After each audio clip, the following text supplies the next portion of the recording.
So, yeah. So let's start with a short round of check-ins. Take up to 30 seconds to share any questions, comments, etc. from the last session that you have, that you had. Any learnings from your empathy buddy call and how it went, and also if you did facilitate any empathy circles last week, you can also talk about that. So I'll call on people so that we move on quickly. So yeah, Stephen, would you like to go? If it's okay, I would not like to start. I need another minute or two. Thanks. Sure, sure. No issues. Martina? I had a good empathy call with Francesca. I don't know, it was last Monday, so honestly, I don't remember. I had a busy week after that, but we had really good connection. And it was the first week that I didn't have an empathy circle that I organized. But that's okay. I had a busy week, and that's it. I'm just excited to be here. All right. Thank you, Martina. Shannon? Yeah. So I had an awesome empathy buddy call with you, Rasha. Really appreciated kind of hearing about your work and a little bit about the history of empathy circles, which was pretty great. And it's just exciting to hear about kind of the work that you've done with this. And so I think that's the main takeaway I got. It's just kind of more background information about this movement, which was great. And things I've been thinking about, I feel like I'm always learning from these empathy circles. And when I first came in, I asked, like, if I posed the question to Edwin, like, do new challenges come up still, even after doing this for for quite a while, many years.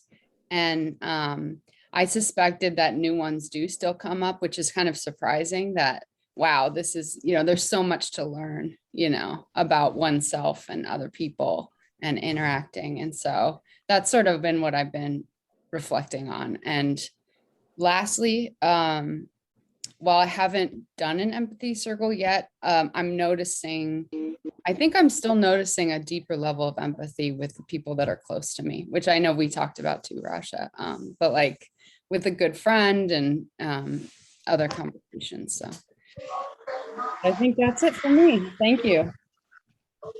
Thank you, Shannon. Tiffany?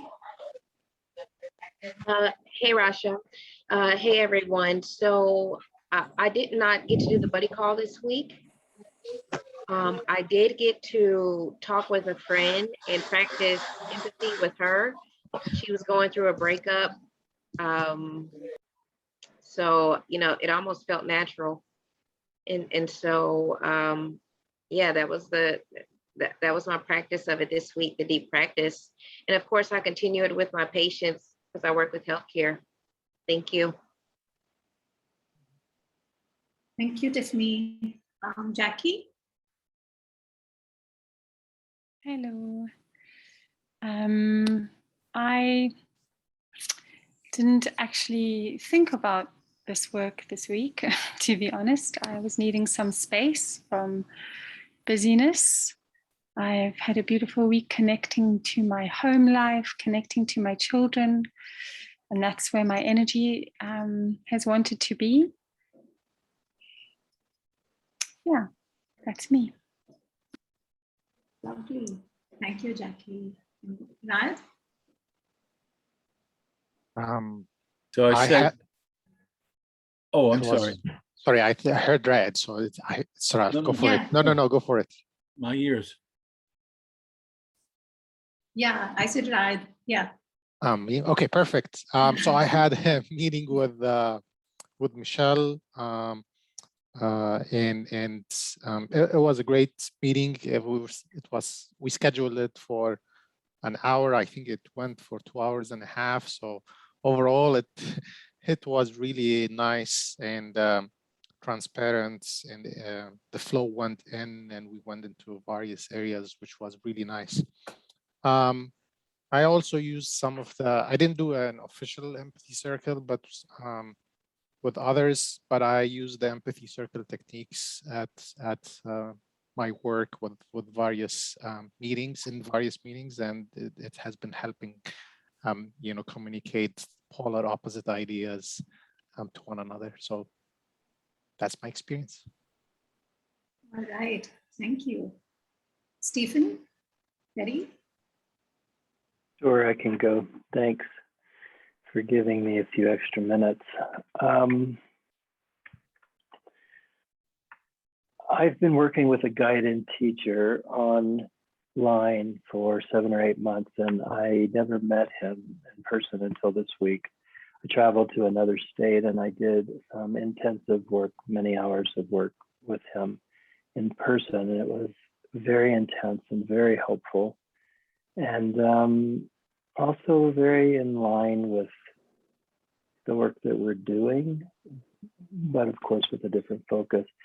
I'm telling you this as really a setup to say that I was so involved with driving 1,500 miles and doing this intensive that I didn't even think until today, right now, that Graham and I were paired and neither one of us reached out to each other. I was already in this other place on Monday when I met the group. I met the group from, I think it was a hotel room. No, I was in my friend's home.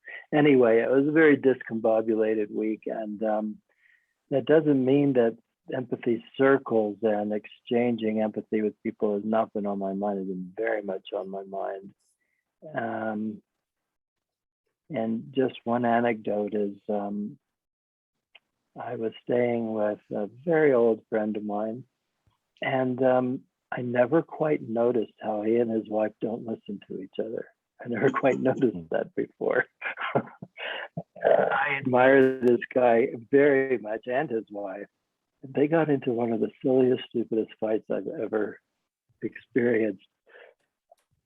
It wasn't my place to say anything at that moment, but I just thought, you guys are just, you're just not doing it right. Anyway, I think that's what I have to share at the moment. Thanks a lot. All right, thank you, Stephen. You should maybe invite them to our empathy circles. I might. Yeah. That's not a bad idea. All right. Linda? I didn't do an empathy circle. I did meet with Graham. Yes, Graham. And we had a very good discussion, and it was part empathy, listening, and just not rephrasing, but actually engaging in a conversation. As I said, I didn't do an empathy circle, but I met with some ladies that we all retired from the same place, so we meet a couple of times a year. Of course, we eat and talk, and I noticed that I was not jumping into the conversation a lot, which I usually do. So I was listening. I was listening more, and I was kind of proud of myself for using restraint. Okay, so it's good. I'm learning. All right, that's lovely to hear, Linda. We're proud of you too. Francesca?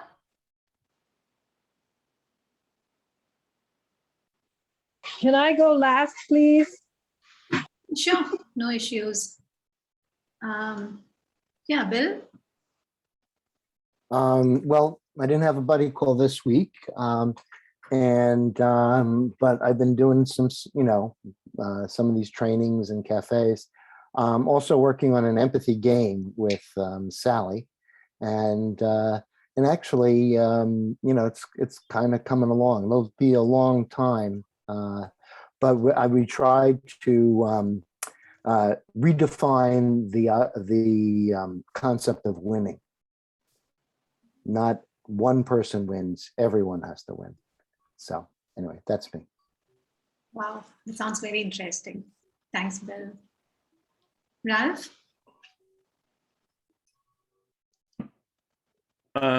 Well, personally, I feel like I've been picked up by a tornado and spun around and precipitously dropped. And being present has to do with being in your body. But when I go to my body, it's all a trembly. But I think this forum helps me to focus. And I had an empathy call with Linda. It was Graham. Okay, Well, go ahead. we talked. I'm puzzled. I thought we talked for a wonderful time. In any case, I haven't conducted formal circles, but it permeates my entire life, so that if I'm not present, and I had to deal with doctors and bureaucracies who are not into the empathy circle. They're into one-way communication, top down, my way or the highway. So it really called me to be present. And I've thought of the idea of making empathy circle citizen arrests, that if I see somebody who is not being empathic in a relationship or so on, it's my duty as an empathy citizen to call them to their better natures. I'm working on the techniques for doing that so that I don't get insulted or insult them or get arrested. Proactive. And I want to apologize. I thought it was Graham, but I kept looking at Ralph going, the face is familiar, but the name wasn't matching up. So it was, yeah. And we did have a very good conversation. That's what counts by any other name. Yeah. I apologize. No apology needed. I've been called worse. Me too. All right. Thank you, both of you. Yes, Celine? Well, I facilitated a circle in the cafe on Mondays that we're doing, and practicing all the time. I had a great conversation with one of my empathy friends. It was deep and broad and inspiring. Thank you. Thank you, Celine. Edwin? Yeah, I held a empathy cafe. We have our intro cafes on Mondays. The times shift, so it's going to be the next couple of Mondays, and it'll be on Saturdays. And we had, I think, about 40 people came to that, and we used the fishbowl sort of approach to begin with, then broke into circles, and Celine and Bill and Lou were there. So everybody's welcome to that. Also been working on trying to hold some empathy circles with people from Afghanistan, and I've been trying to organize that. So creating an empathy circle is a lot of work to pull it all together and to make the connections. That's actually some of the most work there, but I've got a few good connections that I'm following up with some leaders in the Afghan community. So I had thought it'd be really good if we could connect with them and then with the Taliban, to reach out to the Taliban too, to kind of show constructive dialogue. So yeah, so anyway, it's a project in the works. That's it. Thank you, Edwin.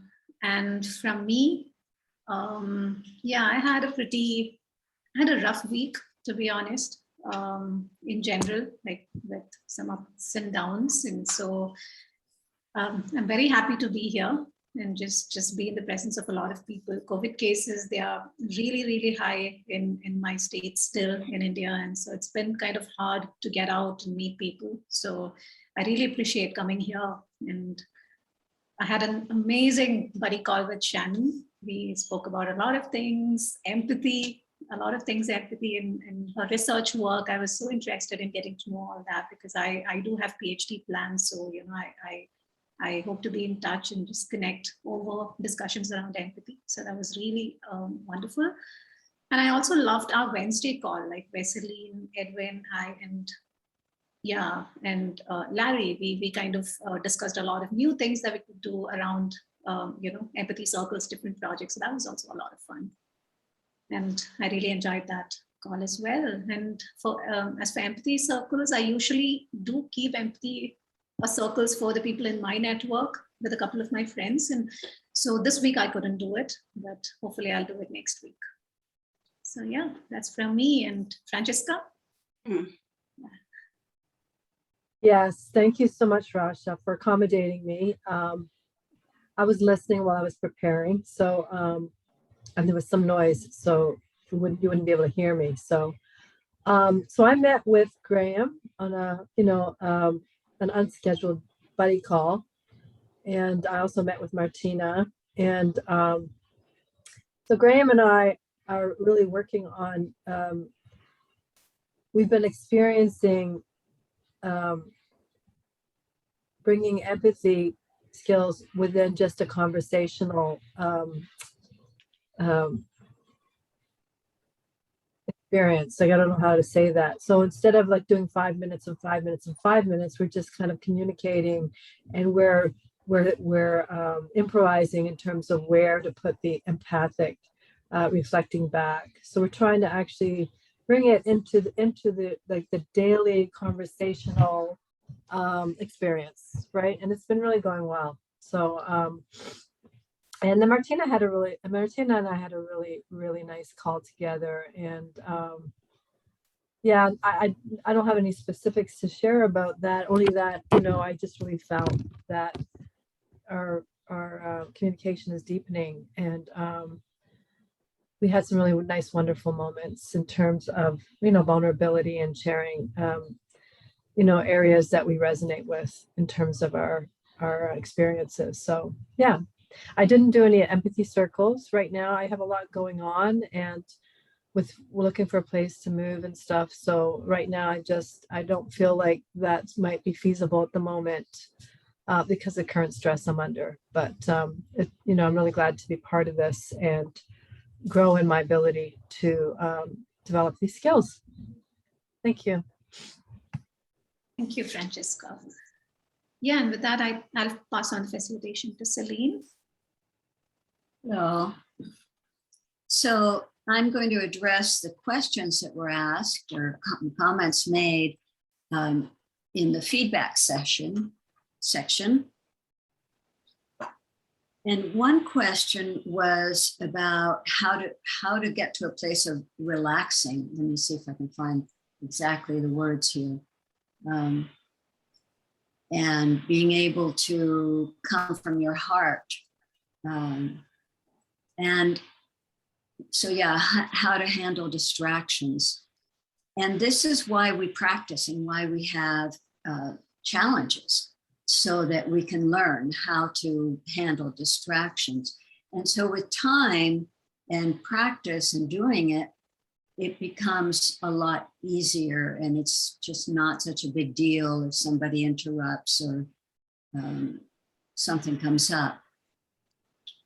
And another question is, I'm wondering how to be more in my heart space so that I can be a better listener without effort or using my brain. And again, this is about practice, I think, and relaxing and intention also, that when we are clear, this is what I want, this is where I want to come from. For me, in the moment, if I can get back in my body, usually by breathing and being aware of my breath and maybe feeling my feet on the floor, whatever, take a breath, then I am more in a heart space. And I'm more relaxed, which I think is the key to all of this. And then the third question was, when the active listener is speaking too much, or when active listening is taking active listening is taking so many notes that it is distracting the listening process. And then again, with experience, the facilitator can, to quote Bill, read the room and notice, is this really distracting or not? Is it just distracting to the facilitator, maybe? How is the speaker doing? Is the speaker feeling listened to and heard, well heard? That's the most important point there. If the speaker is okay, then really don't have to intervene and can watch how the circle is evolving, because a lot of these just tend to resolve by themselves. The next listener comes in, they don't take notes, or they do take notes. It doesn't change things very much. So with practice, with experience, I think facilitators can then identify, oh, this is something that's too much and I better intervene. But that doesn't happen so often. Generally, people learn in the course of the circle, oh yeah, well, I should speak only this much and then stop and wait and so on. So those are my answers to these questions. Thank you. And I'm going to pass to Bill now. Okay, so I'm going to introduce the breakout rooms today. And so there'll be no how-to today. It'll be the same as essentially sessions 2 or 3 without the how-to. You can select your challenge level from none to high. And then also to note that only the trainers or the facilitator of the circle will give the challenge, just so you're not hit from all sides at the same time. We're going to allow 3 minutes for each speaker right now to facilitate more transitions. That's really the practice that you need as a facilitator, is to facilitate the transition. If you happen to be in a very small circle or something, I say we have less people today, you might expand that a little bit. And let's see if that's it. We'll end our breakout room with 30 minutes. So that means that we'll be going for about a little over an hour and a half. And that's it. And now we're ready to go to the breakout rooms unless there are any real pressing questions. Okay. Edwin? Okay, yeah, I also put that what you just said into the chat room, so you can, the outline is there. Mm-hmm. We have 3 rooms. Bill will be doing one, Rasha another, and Celine the other. And I'll join you, Celine, in your group, and there'll be 3 participants in each room. And I'll remember to give a 10-minute heads up before we close. So I think we're ready to go into the rooms. And here we go. And your room is here. We're staying here, Celine, in the main room.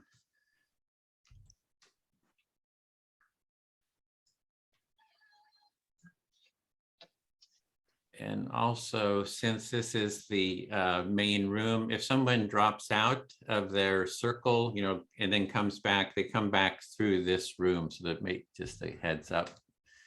Yeah, okay, that's it. Okay. So we're going to have, so each facilitator will have a total of close to 30 minutes, right?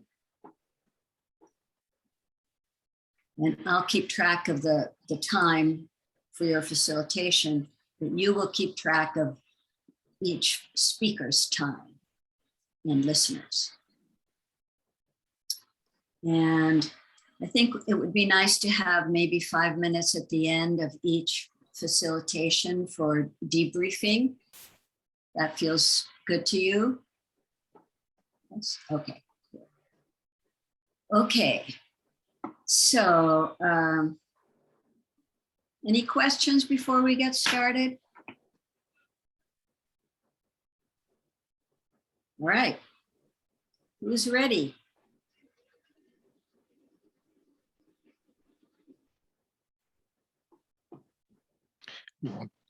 I can start. Right.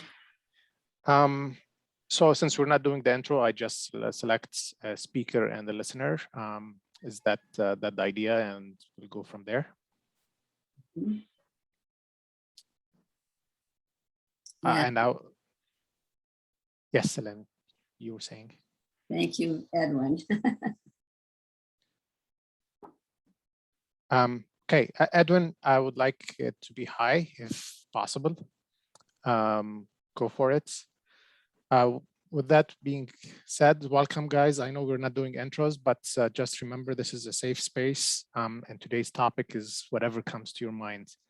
I'll be the first listener, and who would like to be the first speaker?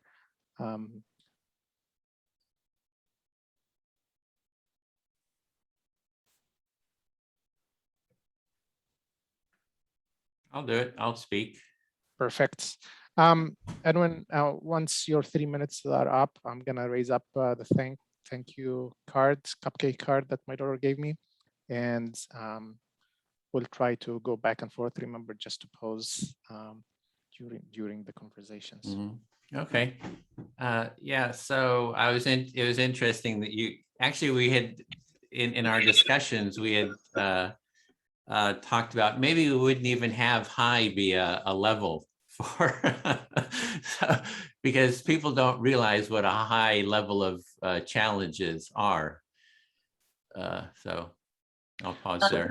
Don't scare him, Edwin, right from the start. Gosh.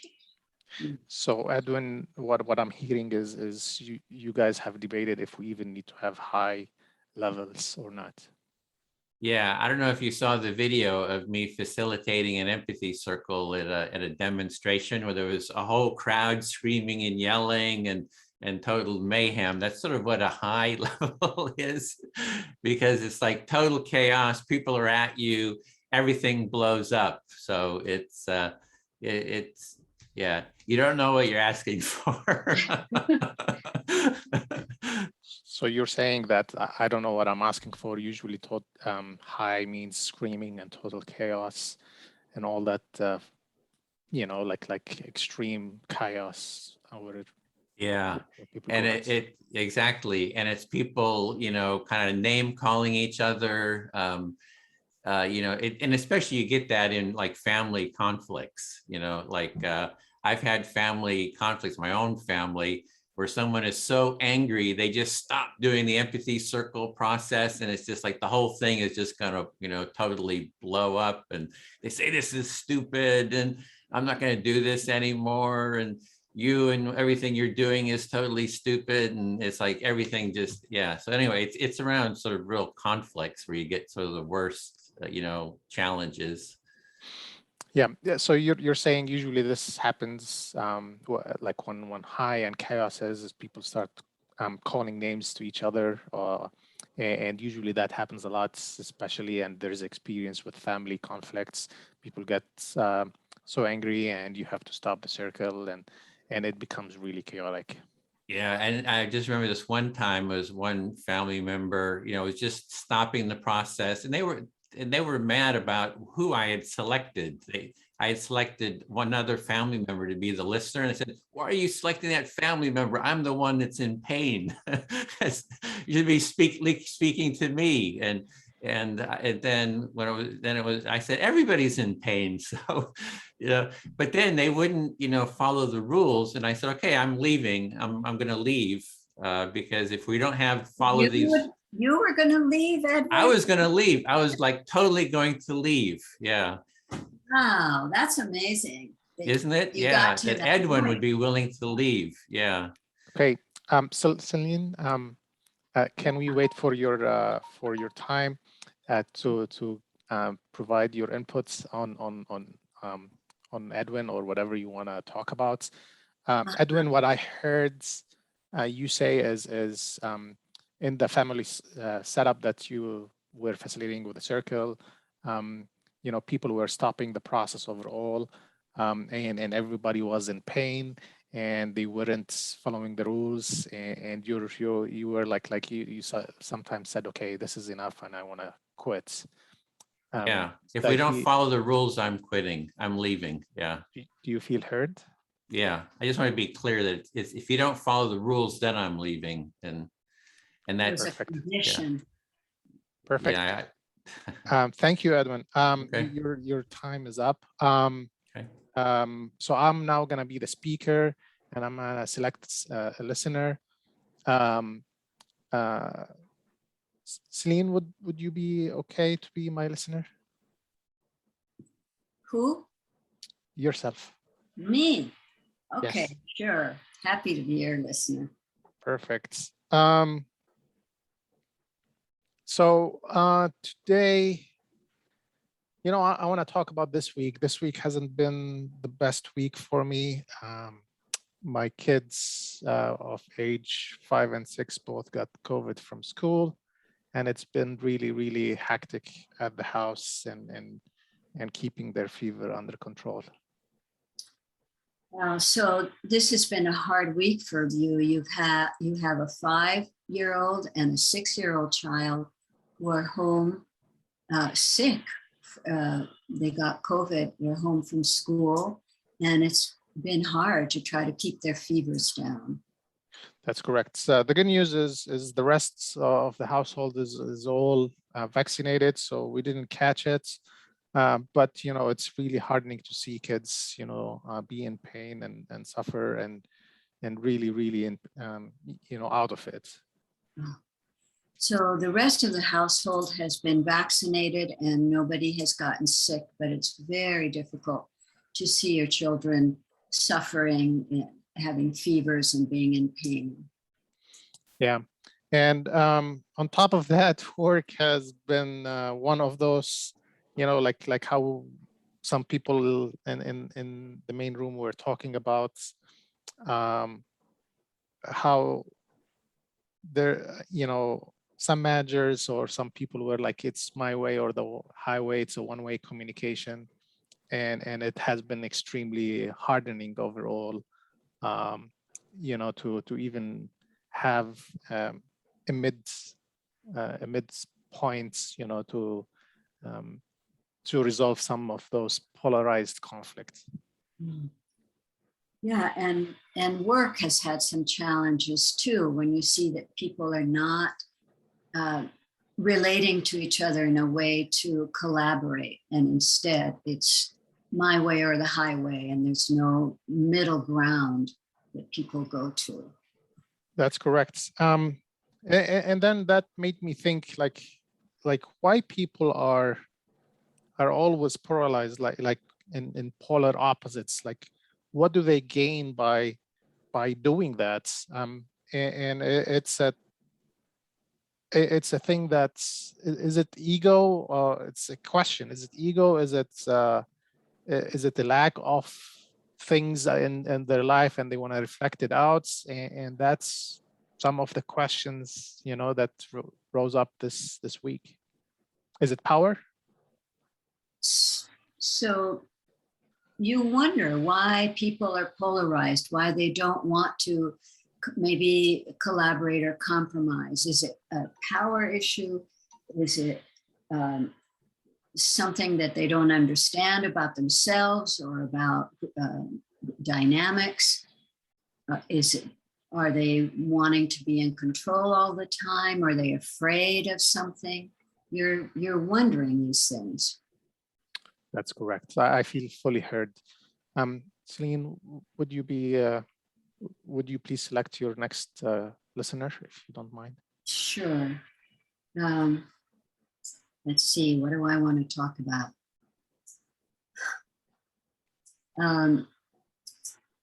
Miss Tiffany, would you please listen to me?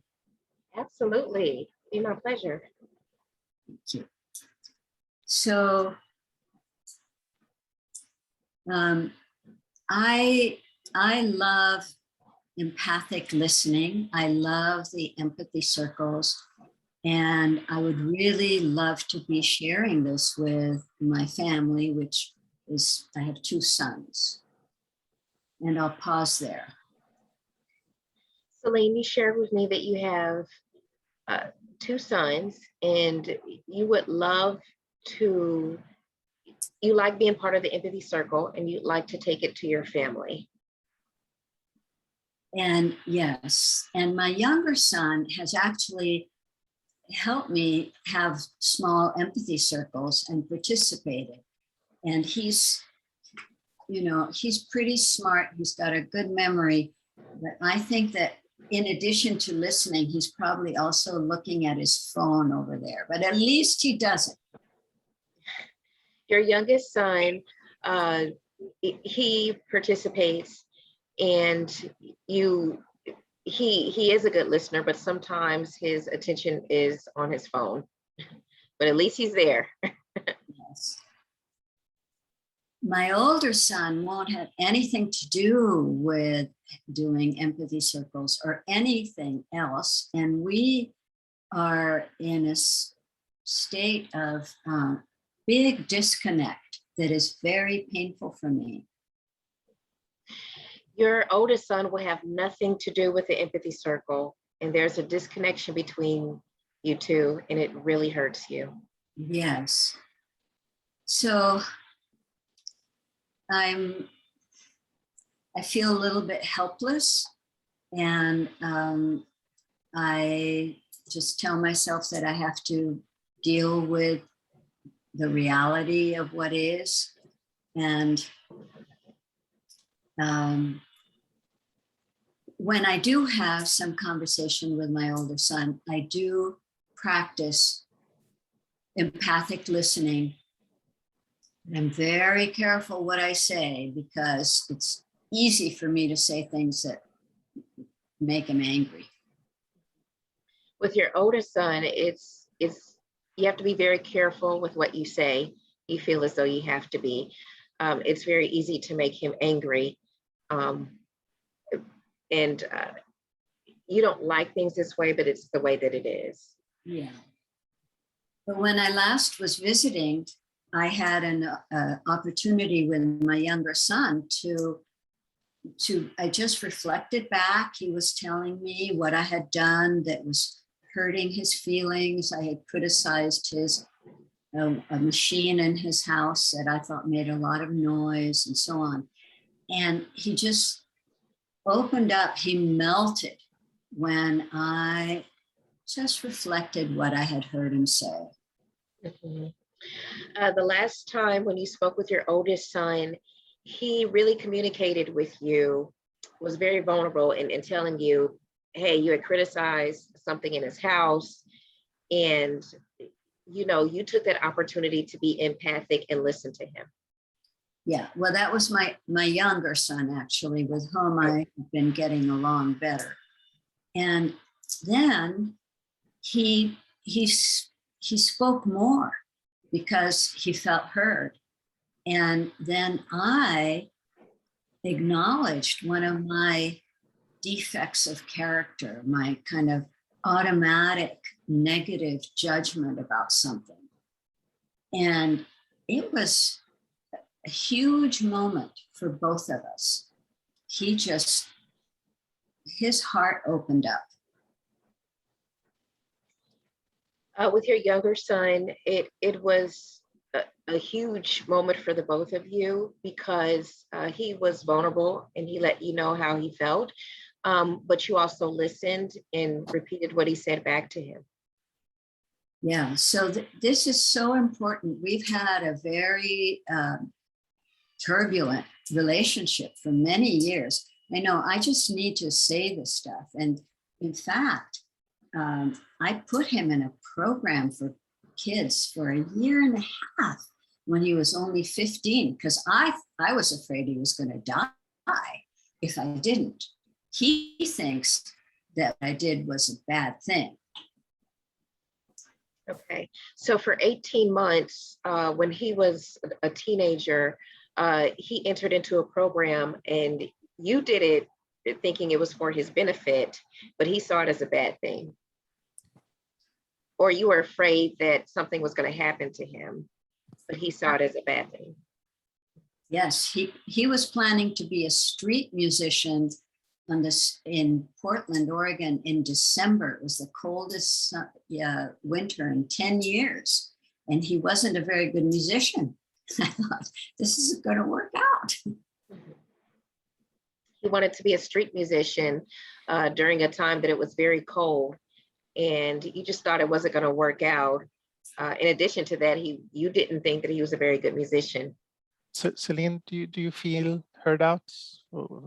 I think Tiffany is doing a great job of listening to me, and I'm so happy to be able to get this stuff off my chest, because you understand it weighs on me. So yeah, she does. She hears very well. She listens very well. She reflects perfectly. Thank you for sharing, Celine. We appreciate it. Miss Tiffany, would you please select, will be your active speaker, and please select somebody to listen. Somebody who haven't done that role yet, that would be great. Sure. And please feel free to hold up that card because I get lost track of time. I will try to do better though. Martina, would you be willing to listen to me? Yes. How are you doing on today? Good. Good. Well, one of the things I feel comfortable with talking about, since Celine shared, is talking about family and how important empathy is to those relationships. So you'd like to talk about the importance of empathy with family, just like Celine was sharing. Yeah. I felt comfortable since she sort of opened up about her family. I feel that I could talk about mine, and I'd like to talk about something that happened this morning with my mom. Yeah, so Celine kind of opened the door for this idea for you to talk about something that happened with your mom this morning. Yeah, so one of the things that I'm trying to introduce to not only her, but everyone I know is that this is how I would like for you to communicate with me, because the whole reason why I joined this empathy circle was to find out different ways how I can be treated with empathy and not just give it. So you'd like to communicate to your mom that this is the new way that you would like to communicate to people, so you can be treated like how you would like to treat others. Yeah. So again, my whole reason for joining this empathy circle was to, of course, learn how to show empathy, but also how to get it back from people. It's so important for it to be reciprocated. So one of the main reasons for joining this group was to have people give you empathy as well as you give it to other people. Yeah. And it's actually not a simple thing to ask for. And I found that out this morning. I got a text from my mom, and I just asked, I was like, Mom, could you put like a warm greeting on your text? So you think sympathy would be a simple thing to receive from others, but it really isn't, such as the discussion you had with your mom this morning. It didn't sound like she sent you a friendly text. Yeah, her texts are very straight and to the point. And I just like a warm greeting, like, hey, how you doing? If she asked me to do something, it's not really in the form of a question, but it's straight to the point. And I just like to be acknowledged first before you ask me for something. So it seems like your mom just comes out and says what she wants instead of starting out with a warm greeting or something nice to say to you at first to acknowledge you. Yeah. So I asked you, will you please do that? And she texted me back and she was like, I don't like to be corrected and you need to know your place. That was her reply. So you had asked your mom if she would send you a greeting, like a warm greeting, and she didn't like that you were telling her what to do. And it does seem like it's bothering you quite a bit. Yeah, she basically let me know that she wouldn't be doing it. She wouldn't be sending me a warm greeting. So your mom said, no, I won't send you a warm greeting. Yeah. Ms. Tiffany? Yes. Do you feel heard? I do feel heard. I just want to wrap up a few things, but I understand if we don't have time. Can we wait for the next your next opportunity? And just if you don't mind. Absolutely. Thank you. Perfect. Martina, would you please select an active listener and Okay. Edwin, will you be my listener? Yes, listening.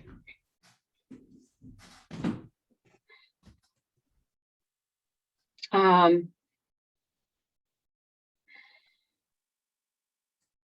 went to a workshop this past week for 2 days, and it was so mind-blowing that it's basically all I can think about. So I'm hearing that you took part in a workshop and it was just mind-blowing and it's really on your mind now, really thinking about it. Yes. And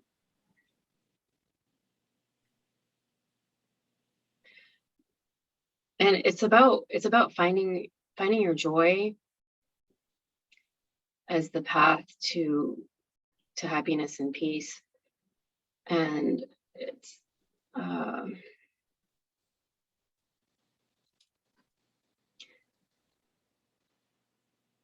I'd like to connect it with what we're doing here. Mm-hmm. So the workshop was about finding your joy, and that's the that's the way forward. And you're wanting to connect it to what we're doing here in the Empathy Circle. Yes, and one idea I had was when it's my turn, I think today to lead, or maybe other future empathy circles I'm going to have, I think having the topic be about very, very uplifting topics so that people are in that state. So you're thinking that when it's to hold, when you facilitate empathy circles, have the topic be on really positive topics like joy. Yeah.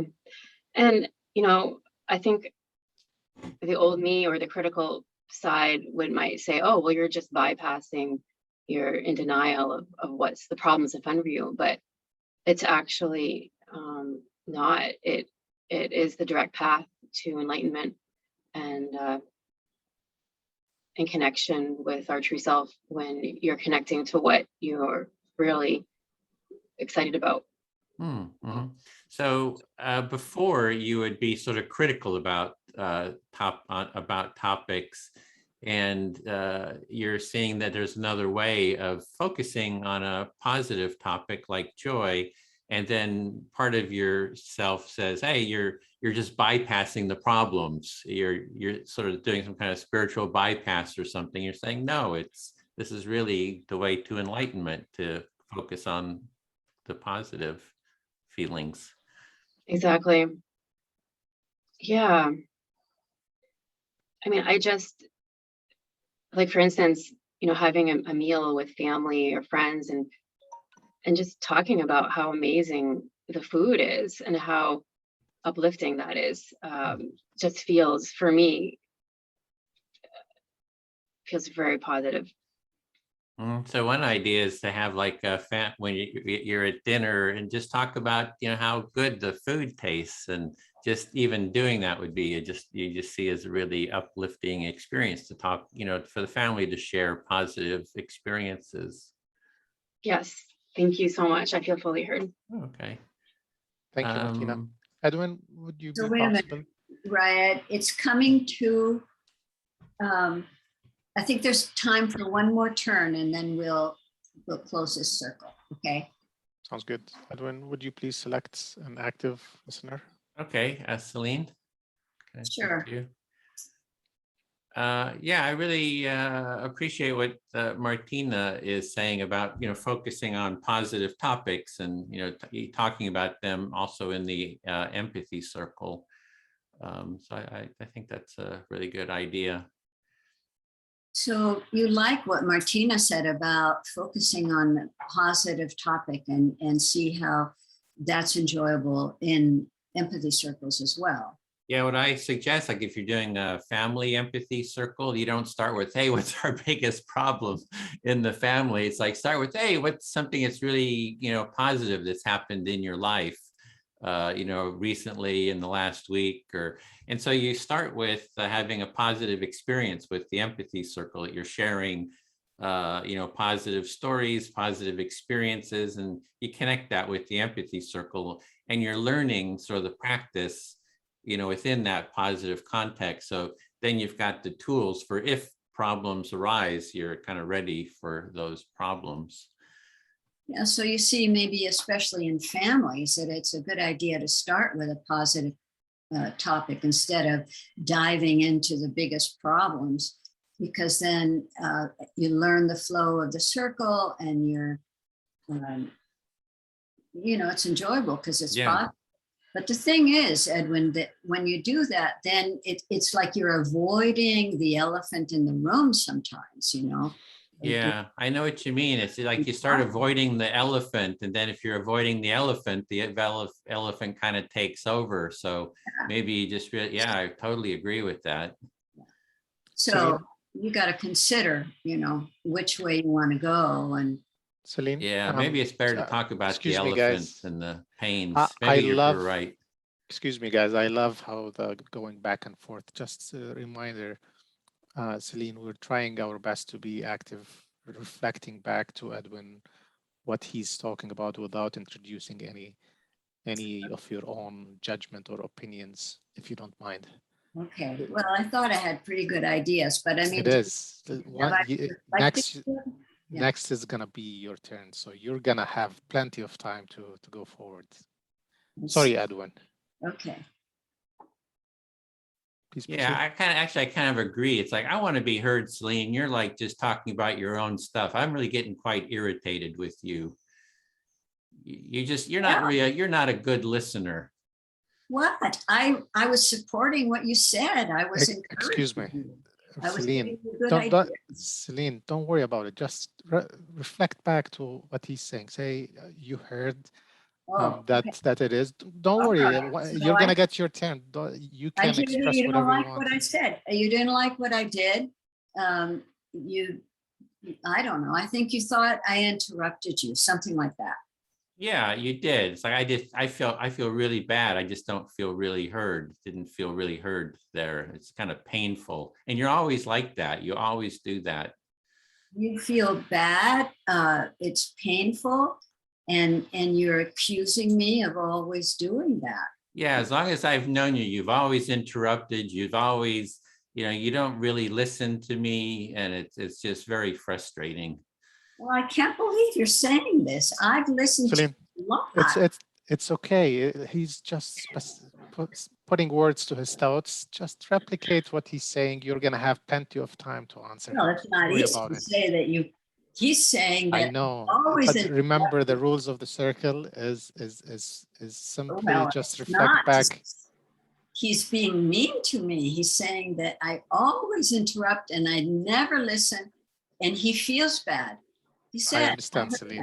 He feels I totally understand. But just let's go back to the rules by reflecting what his thoughts, right, to him. Maybe he might change his opinion when he hears what you are saying back to him. So just let him finish his time, and then let him finish his time if you don't mind, right? Let's go back to the circle's rules. And then after that, you're going to have a plentiful of time. And I'm, resetting some of his time so that he can reflect his ideas. Try your best not to be emotional. You're going to have your own time, so don't worry about it. Edwin, you were saying? Okay, I feel fully heard. I just seeing the time, overall time, so I don't want to. No worries. That was good. Yeah. Okay. Yeah. Good job, Celine. All right. So take a breath. And how are you feeling, Riot, about your turn at facilitation here today? It felt good. I expected that, right? Usually these are the types of conflict that happens, especially as Edwin started inside a family. So it's not the first exposure of it. It's just how to maintain the circle by saying back, the rules. I gave you, I believe, an extra like 20 seconds just to finish your thoughts, and then when you started shifting away from your initial thoughts, I raised my card because I thought you were extremely deep. And with Miss Tiffany, even though her time was done, but her last sentence was like closing up that topic and wanted to go to another topic, and that's why I thought I stopped, her going into another, deep thoughts. So I would like you guys to tell me if that's a good tactic or not. Okay, thank you. So I'd like to hear anybody else have some feedback for Raed? I thought Ray did a good job. He had some big challenges. There was, and I think he handled it very well. I do have the same question in terms of the time. When you say time and you want them to finish what they're going to say, but what if that keeps going on and on and on? Do you know what I mean? So how long do you let that go? And I noticed that was a big question for me, but I thought he handled the last situation very well, kind of just trying to get them on target, not letting that situation go back and forth too long. But yeah. Thank you. I think I'll jump in here because my notes are about what you said, Martina. So when I did the challenge of going on and on, I think that would have been an okay time to, to interrupt and say something about you want to make sure everybody has their time and their turn, something like that. And I agree. I like the way that you did it at the end here when I was going on and on with Edwin. And I liked that you said, it's going to be your turn. When you said that, I calmed down and I thought, okay.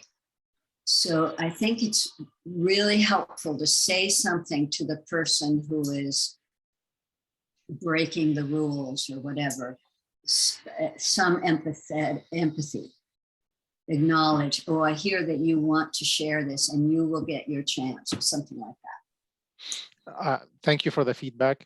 Just a question. You were emotional, like when you were talking, your verbal of emotions, talking about your family was too deep. And I didn't want to stop that deepness because if I stop it, you might not go back to it.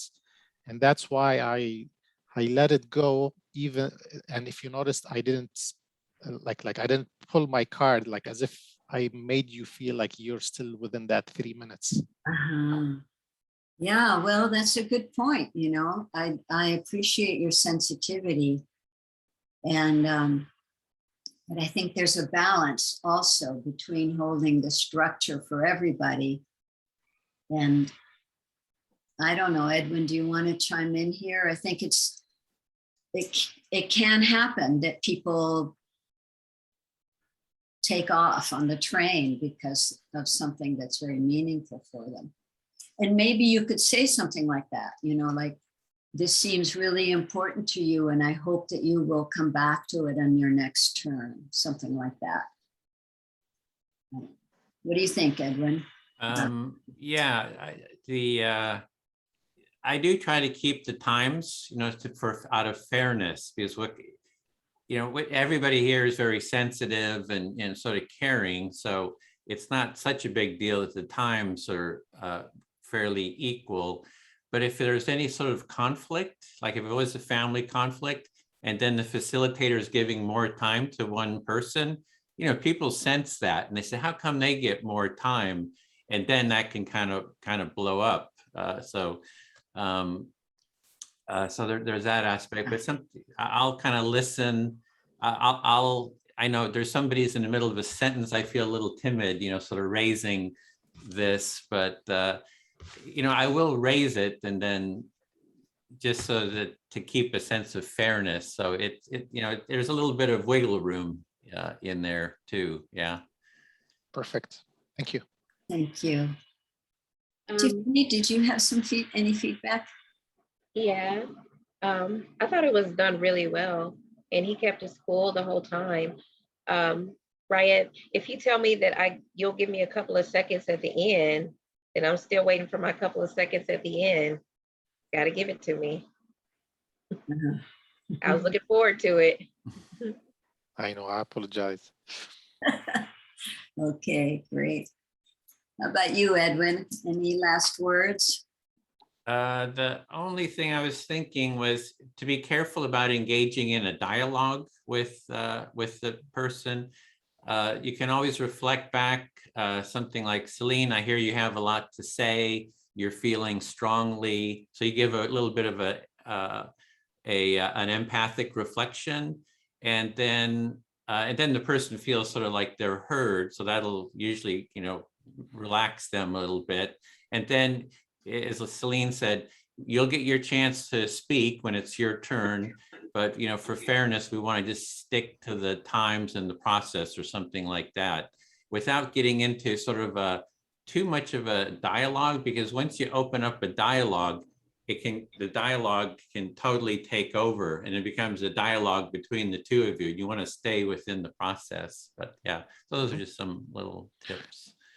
So to summarize, if you don't mind, like my biggest takeaways was time, and be fair with time, right? So that everybody, don't sense that. The second one is find those empathetic cues, such as it seems this is important to you, or you have a lot to say, or hold your thoughts, or something like that in that manner, so that, you feel connected with that person and allow them, to speak, continue that line of thoughts in the next round, turn round. Yeah, and I would add to that, say it's important. We do want to hear that. We want to hear that. That's really important to us. We do want to hear that, but when it's your turn. So you kind of, at least that's what I want. So the approach I take. Yeah. Thank you, Edwin. Thank you, Ryan. Thank you. So that was heavy duty challenges.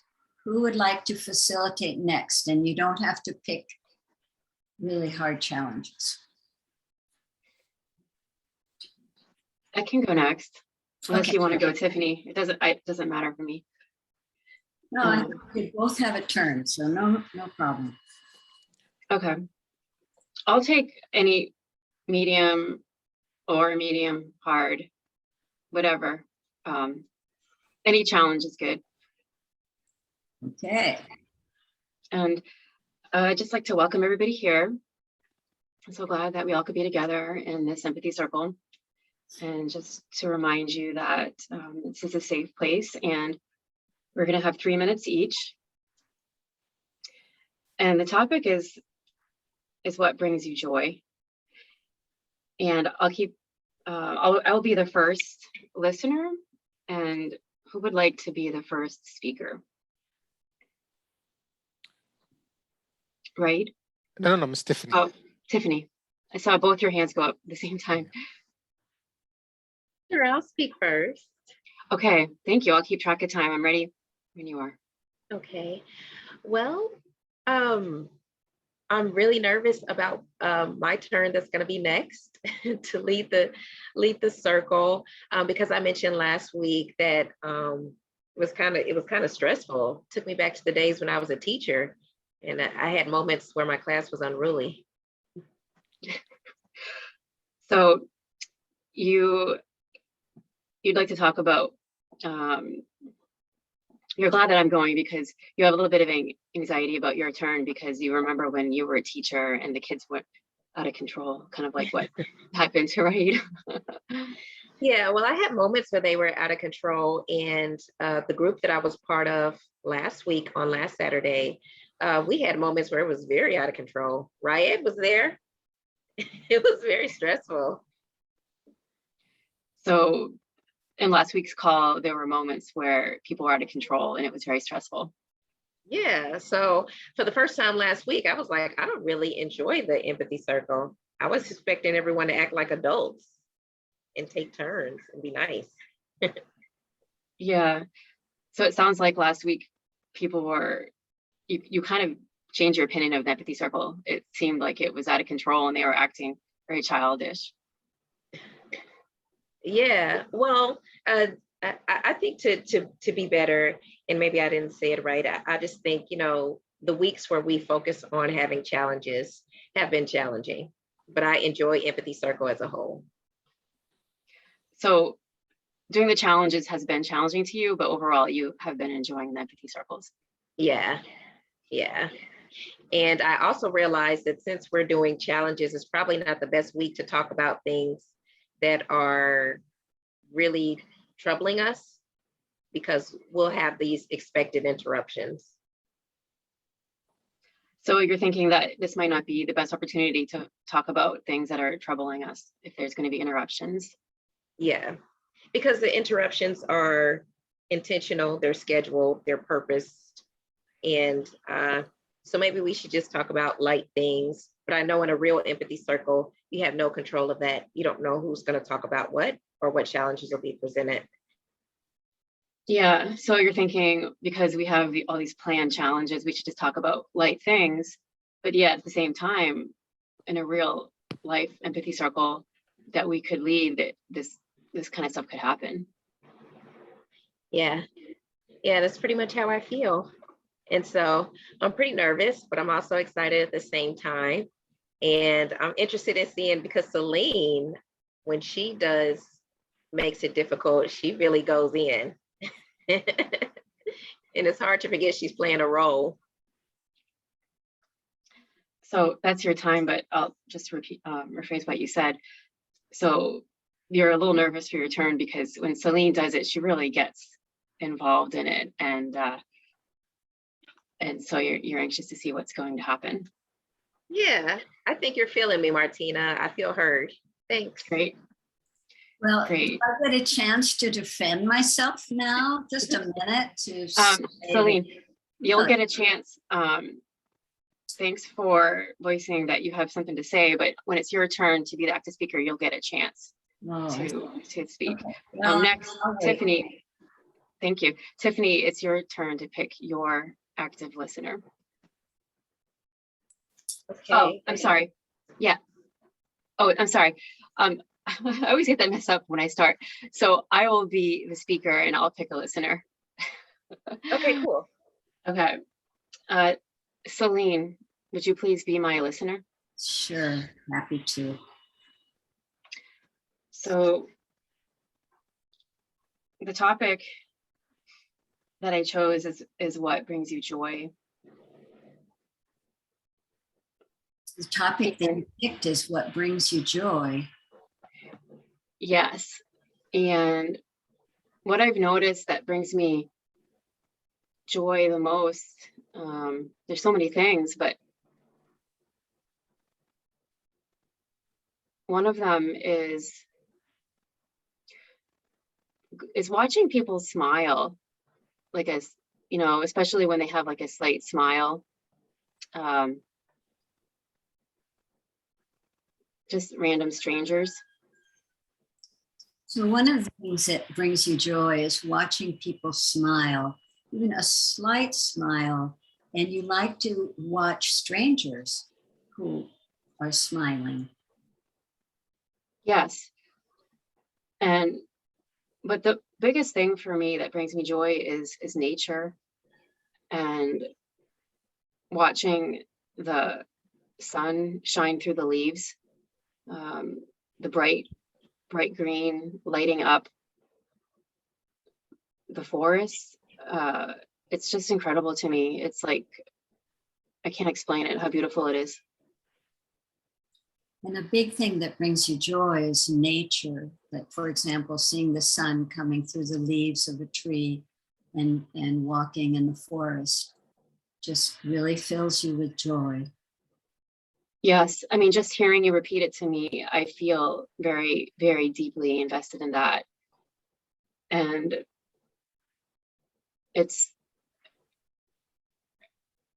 I feel so much peace when I'm in nature. just being present to all the small details that are there. So just hearing me say that you get joy from being in nature kind of brings it up for you. And you think of how much peace and presence you feel when you are in nature. It's very nourishing for you. Yeah. And, you know, I've never had an empathy call with you before, but hearing you repeat this to me, this thing that is so meaningful to me in your own words is so incredible. Thank you so much. I have a tremendous gratitude for hearing that. It just amplifies it even more. This incredible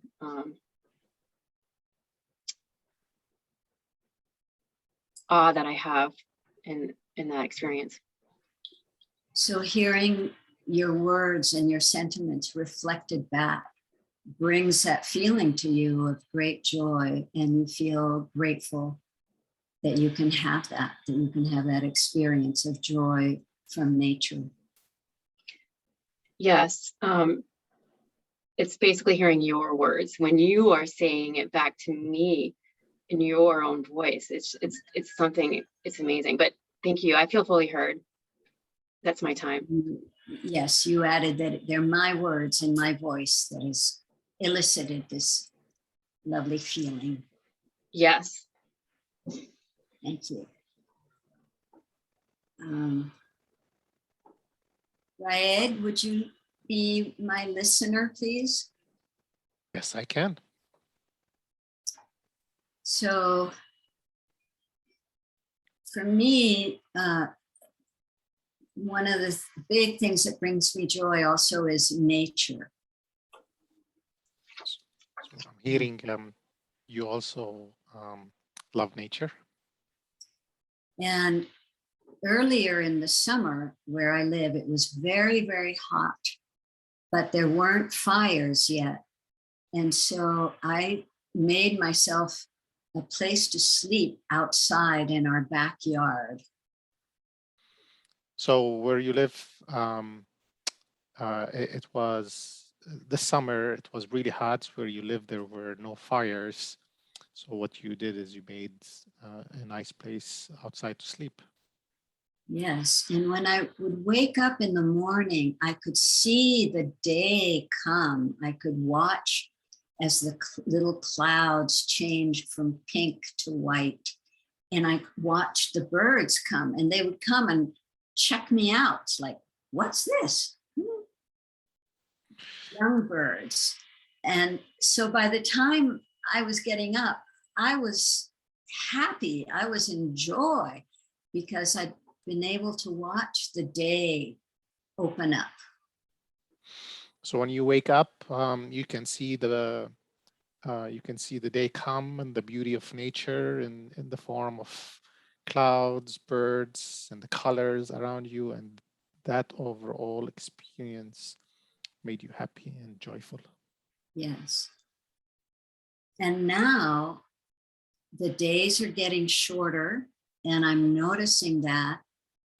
And I am so relieved that this natural cycle is still, I can trust it, because there's so much now that I'm not sure I can trust. But I can trust that the earth is still turning the way it should, or always has, at least since I've been around. So now the days are getting shorter, but you're relieved that the nature cycles are there and consistent, something you can trust versus other things around you that you don't trust. Yes. So I think I feel fully heard now. Thank you. Thank you, Celine. Edwin, would you like to be my listener? Listening.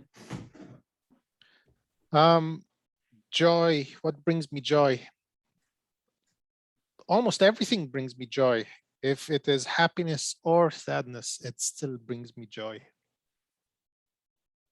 So pretty much everything brings you joy, even if you're feeling sadness, even being aware of the sadness, that brings you joy as well.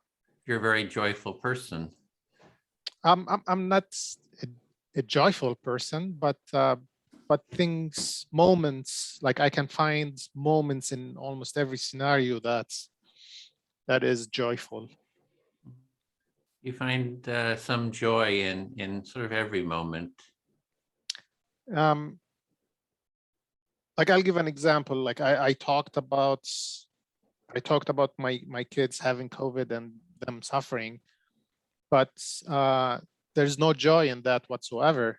But then when there's like a period of relief and them smiling and that temperature going down and playing, you know, that's the positive you need to look at.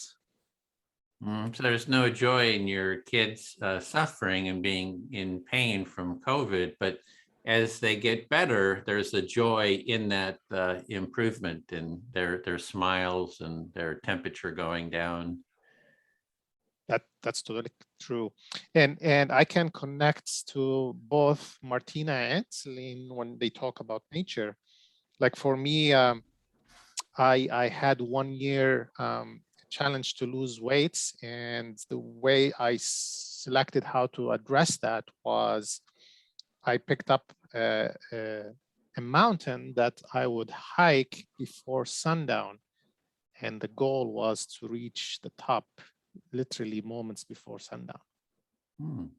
Yeah, so you kind of set a goal to lose some weight, and the way you did that was to climb a mountain and just get there just at sundown, I think you're saying.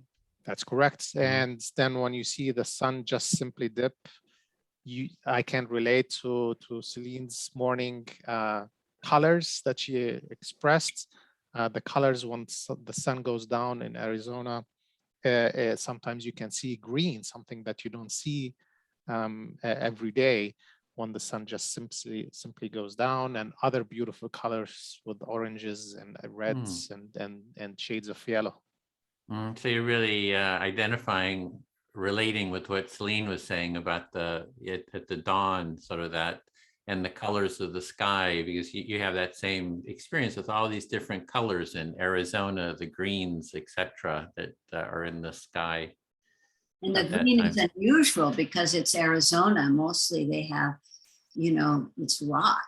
That's a really weird color. I never saw a green sky either. I don't know what that's. Yeah. I wonder if he's kind of like smoking something, you know, it's like maybe it's that peyote. So guys, that peyote. Let's wait until Edwin and Celine, when you have your own chance to be the speaker, you guys will get to talk about whatever you'd like to talk about. So thanks for sharing though. Edwin, I feel fully heard. Thank you. Okay. Oh, great. Yeah. So Edwin, now it's your chance. I'll speak to, okay, great. I'll speak to. Oh, yeah, sorry. To Tiffany. Yes, I'll be willing to listen to you, Edwin. Okay. Yeah, I want some of that peyote. All right, he's doing. Hey, Brad, you're ready for. Yeah, just saying about the peyote. So, I don't know what that Edwin, word even means. What? Edwin, you're going to be choosing Tiffany to be your listener, correct? Yeah, I chose Tiffany to listen. Okay, so whenever it's your turn to be the silent listener, if you're not active listening or speaking, then just hold space for the conversation, and you'll get a chance to speak when it's your turn. Okay, and it's my turn now, right? Yep, now it's your turn to be the speaker. Okay, right. Okay. You have 3 minutes, and I'll keep track of time. Okay, great. Yeah, so yeah, I was just talking about the peyote with Tiffany. So you want to reflect that back? Yeah. You wanted to talk about peyote? Yeah, I was just joking. I'm just making some jokes here. So yeah, you want to reflect that back? Oh, you were just joking. Yeah. So what brings joy? Yeah, what comes up to me is I planted all these cherry tomatoes like in the front yard, in the backyard. So I have all these cherry tomatoes, and it's just kind of fun to, plant them and grow them, and they're all getting ripe now. And I put a bowl out in the front yard. So we have a lot of people, walking past. And I put the extra cherry tomatoes in there, and the neighbors come and pick them, take them out of the bowl. Okay. So what I hear is that you have you're growing cherry tomatoes, both in your front end and your back, and then you have a bowl, and you stock them with cherry tomatoes, and people can come and get them. Yeah, and I put a few. I have a whole bag of cherry tomatoes, and I put like a handful in, and then I watch, and people come and they take them, and then they they go, and they're all happy about getting these free cherry tomatoes. So it's just kind of a fun thing. And what's also sometimes a parent and their child is coming, and the little kid is getting the cherry tomatoes that might grow the plant, and look around at these plants and pick a cherry tomato. So it's just kind of like right out here out the window. So it's just a lot of fun, and yeah, that's sort of a joy to do that. Yeah, so it's really fun to watch people come and get the tomatoes, and sometimes little children, you like to watch how they respond to it and pick up the tomatoes, and it's just fun to watch. It's right there outside of your window, so you do it a lot. Exactly. And I had thought it'd be great if my neighbor has some space in front of his yard that is not really used. I thought, oh, maybe I could plant some cherry tomatoes. We have a whole sort of cherry tomato row, so all the neighbors could come and pick these cherry tomatoes. So it's just a lot of fun to see things grow, as well as sort of give them to the community too, and kind of see the community enjoying them. Yeah, so it's bringing a lot of joy. It's kind of fun to see the community enjoying them, putting them out and seeing the community. Yeah, exactly. Yeah, I appreciate them and take them. Mm-hmm. Yep. Okay, Tiffany, you can now choose do we have timer? So yes, and also Martina, to give time for feedback, we should close this session soon so that then Tiffany can facilitate as well. So do we have time for one more, or are we done? Well, it can be done. It should be done. Maybe it could be done. Okay. Okay. So how are you feeling? It's hard to not laugh when you guys are doing the interruptions and things. So I think it went well. I mean, it's hard when we don't give the initial instructions, because I feel like we're not doing that today, then we're not setting up the expectations. Like I never said, speak in slow chunks, things like that. So it's almost like I felt like I'm going to have to start giving some instructions in between, which is fine if that would happen. Yes, I think that I'm glad you said that, because I think that happens a lot, and that it's in a way easier to integrate it as you go along than giving people a lot of stuff at the introduction, kind of something. Mm-hmm. Yeah, great. Anyone else, please, some feedback for Martina? It's ready to give her a little. I think she handled it really well. She interrupted in the right times, and sometimes she pulled up the card, and sometimes she just said, "Hey, by the way, your time is up." So she did give us the clue that the time was up. So overall, good job. Okay. Tiffany? I thought she did good. I almost forgot that she was facilitating because it just seemed to flow, and I just think we were just a lot more on top of it in terms of time. So. Yeah, it flowed so smoothly. And I heard you say once, next it's going to be your turn, or something you're going to get to talk in a very easy way that helped me back off. So I saw that. Edwin, do you have any comment? Yeah, I love the topic. It's something you could actually set this up as a weekly cafe. Like if you want to build on positive stories, like, hey, we're going to have a weekly empathy cafe, you know, people can drop in, you know, and facilitate that on joys in life. You know, I think a lot of people would probably come to that. Just the topic and how you were saying that it accentuates. So just on the topic, because it was a meaningful topic to you, I think it creates a meaningful space, you know, so I really enjoyed that. You did at the beginning, you forgot, it happens a lot. It's like, oh, you were the first listener, and then you think, oh, and you kind of, you know, you're thought Tiffany had to select someone, so kind of forgetting that the listener becomes the speaker. But yeah, that happens a lot with people to begin with. So otherwise, it was just went very smoothly, and it was just I think having such a positive topic creates a positive sort of atmosphere, you know. So yeah. Yeah, thank you, Edwin. Yeah, I want to.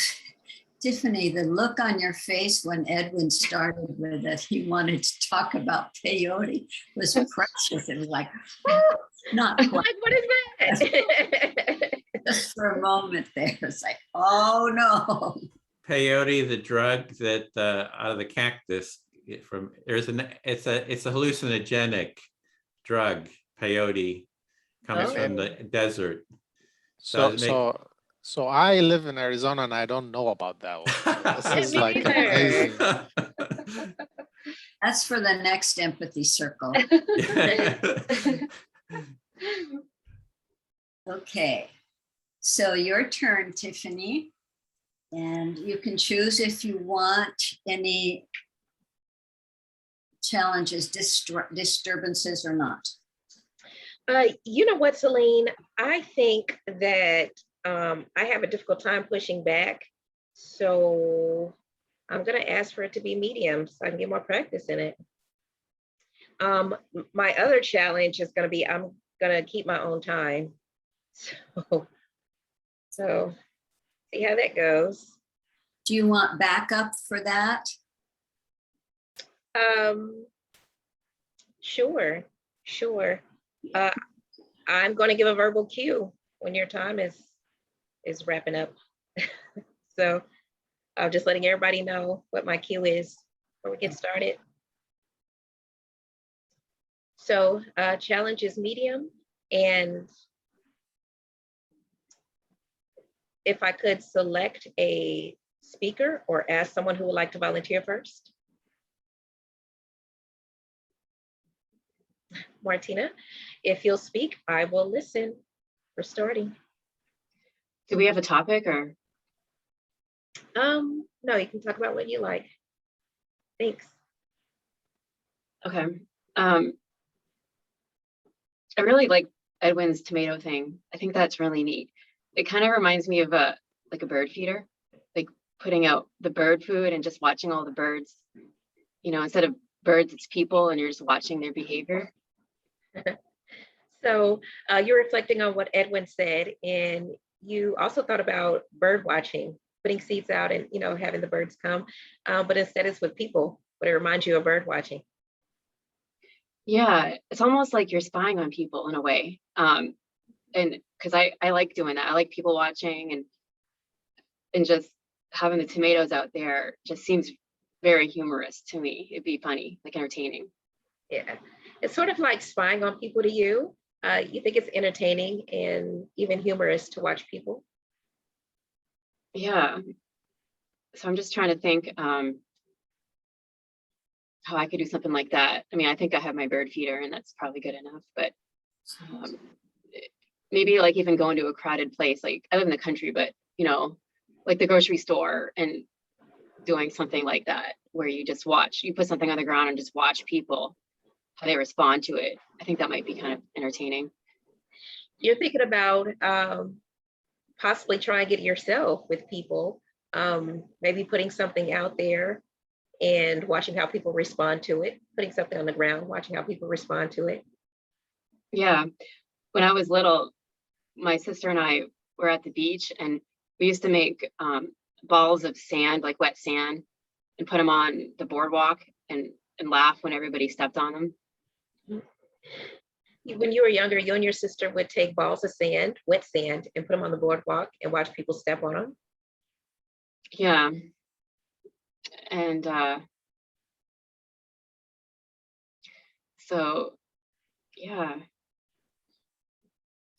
You know, I've noticed that Edwin looks towards one side all the time. Celine, just a moment. Celine, just a moment. You'll get your turn, okay? Oh, well, yeah, but it's about the tomatoes anyway. Sure. When it's your turn. Martina, you have about 30 seconds left. So anything else you want to share? No, I think that's it. I can't think of anything else to say, so I'm fully heard. Yeah, you feel fully heard. Can't think of much else to say. Yeah. All right, you want to choose another speaker? And oh, may I ask this while we have a little bit of time left? Unless you're the speaker and the listener, will you please put your mic off?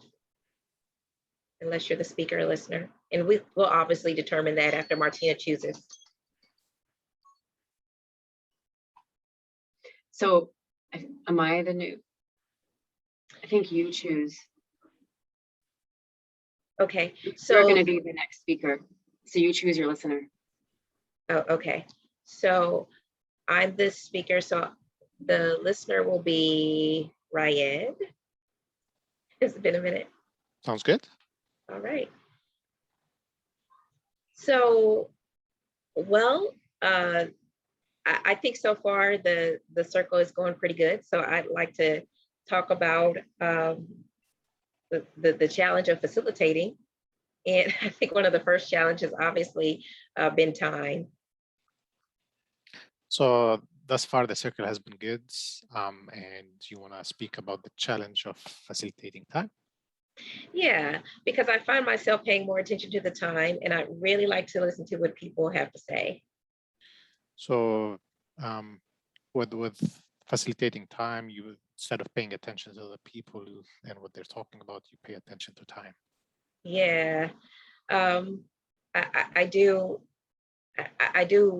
want to be invested in the circle, and I do want to listen to what people say. And I'm wondering if I'm the facilitator, will I really be doing that? Or will I just be focused on the logistics of it? So you want to be invested in the circle, and you mentioned something I couldn't catch up. Can you please repeat that? Oh, I was just saying that I really want to be invested and listen to people, but I may be more concerned about the production of it than getting to really listen to it. Yeah, so you're concerned about the time facilitation, especially that you want to be invested in the circle. Mm-hmm. Yeah, that's pretty much how I feel. And I really enjoyed what I heard. The stories have been pretty humorous, kind of all over the place.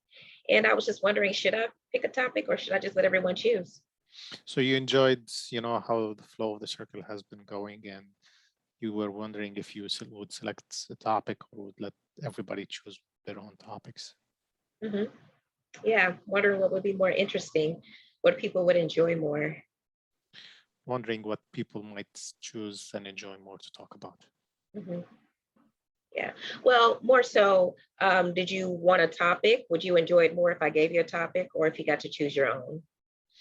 Yeah, so still wondering if what it is, if it's you select a topic or somebody just pick up their own topic. Yeah, and what would be better for them? What would be more interesting? Yeah, I mean, you're curious what would be. Facilitator chooses something first. I think it helps. Okay, Celine, until it's your time to talk, please put your mic on mute and you'll get your turn. All right. Yep, my time is coming to a close in a few seconds here and I feel fully heard. Thank you, Ryan. Thank you. Celine, do you wanna be my active listener if you don't mind? Celine, please turn your mic on at this point. Okay. Sorry, Celine, do you want to be my active listener? Yes, I do. Perfect. I'll start now. I like the idea of people watching. So when I was young, I would go, so I was raised not in the States, so I was raised in multiple countries, and outside of the States, there's this notion of you can go to a cafe, order a coffee, sit down and just watch people for hours and hours. So you're thinking of this topic of watching, people watching, and just something you enjoy. And you were raised in several different countries, and some at least where it's customary to go to a cafe and sit for hours and hours and hours just watching people. That's correct. So you would go with friends, you start talking about pretty much nothing and let the talk flow, and during which you watch people, you know, walking around you or doing events, or whatever their day is. So one goes to these cafes and you meet with friends, you talk about things that are lighthearted, and at the same time, you're sitting there enjoying watching the people that go by. Yeah. Other places other than, you know, a cafe would be like the beach or the deck, like close to the beach. Same concept. You know, you're sitting there enjoying nature. Same theme as what makes people happy is nature. So the sounds of the ocean and people watching. It's like hitting two birds with one stone. So you also think of times when you've gone to the beach or you've been on a deck that overlooks the beach, the ocean, and how enjoyable it is to relax and be in nature and see the ocean, but also watching people. It's fun. That is true.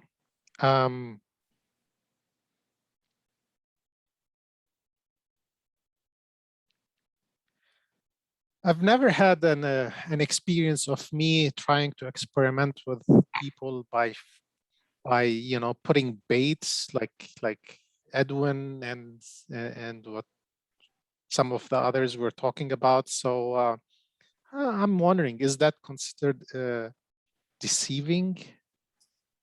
So you're wondering about this practice of putting out some kind of bait like tomatoes or some other things that will attract people. And is this a legitimate thing to do?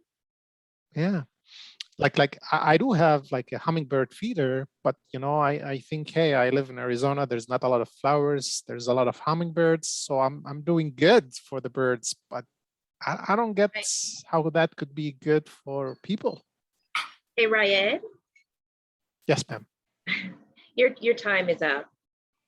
Your time is up. Did you get to finish your sentence?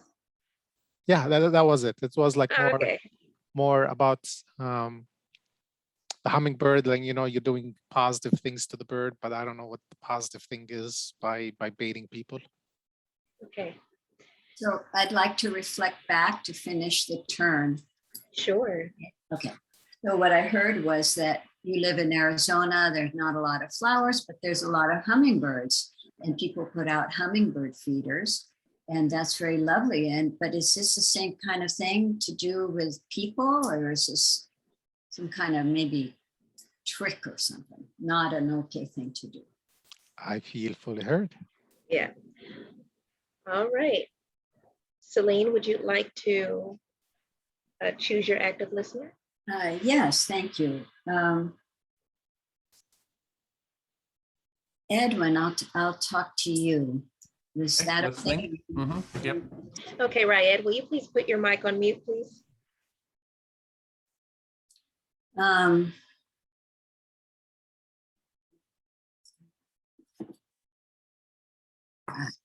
Phone. Another thing that brings me joy is the sound of children playing and being happy. So another joyful experience, just hearing children be happy, playing, being happy. my parents, a long time ago, had an apartment they lived in Switzerland, and they had a balcony that looked over a swimming pool. I'll stop there. Okay, so your parents had an apartment in Switzerland that looked out over a swimming pool? And so when I would go visit, one of the things I loved to do was sit on the balcony and just not even watch the children, just hear the sound of this joyful play. So something you really enjoyed was just to sit and listen sit on that balcony and just hear the joyful play, and just hear that was a pleasant experience. Yeah.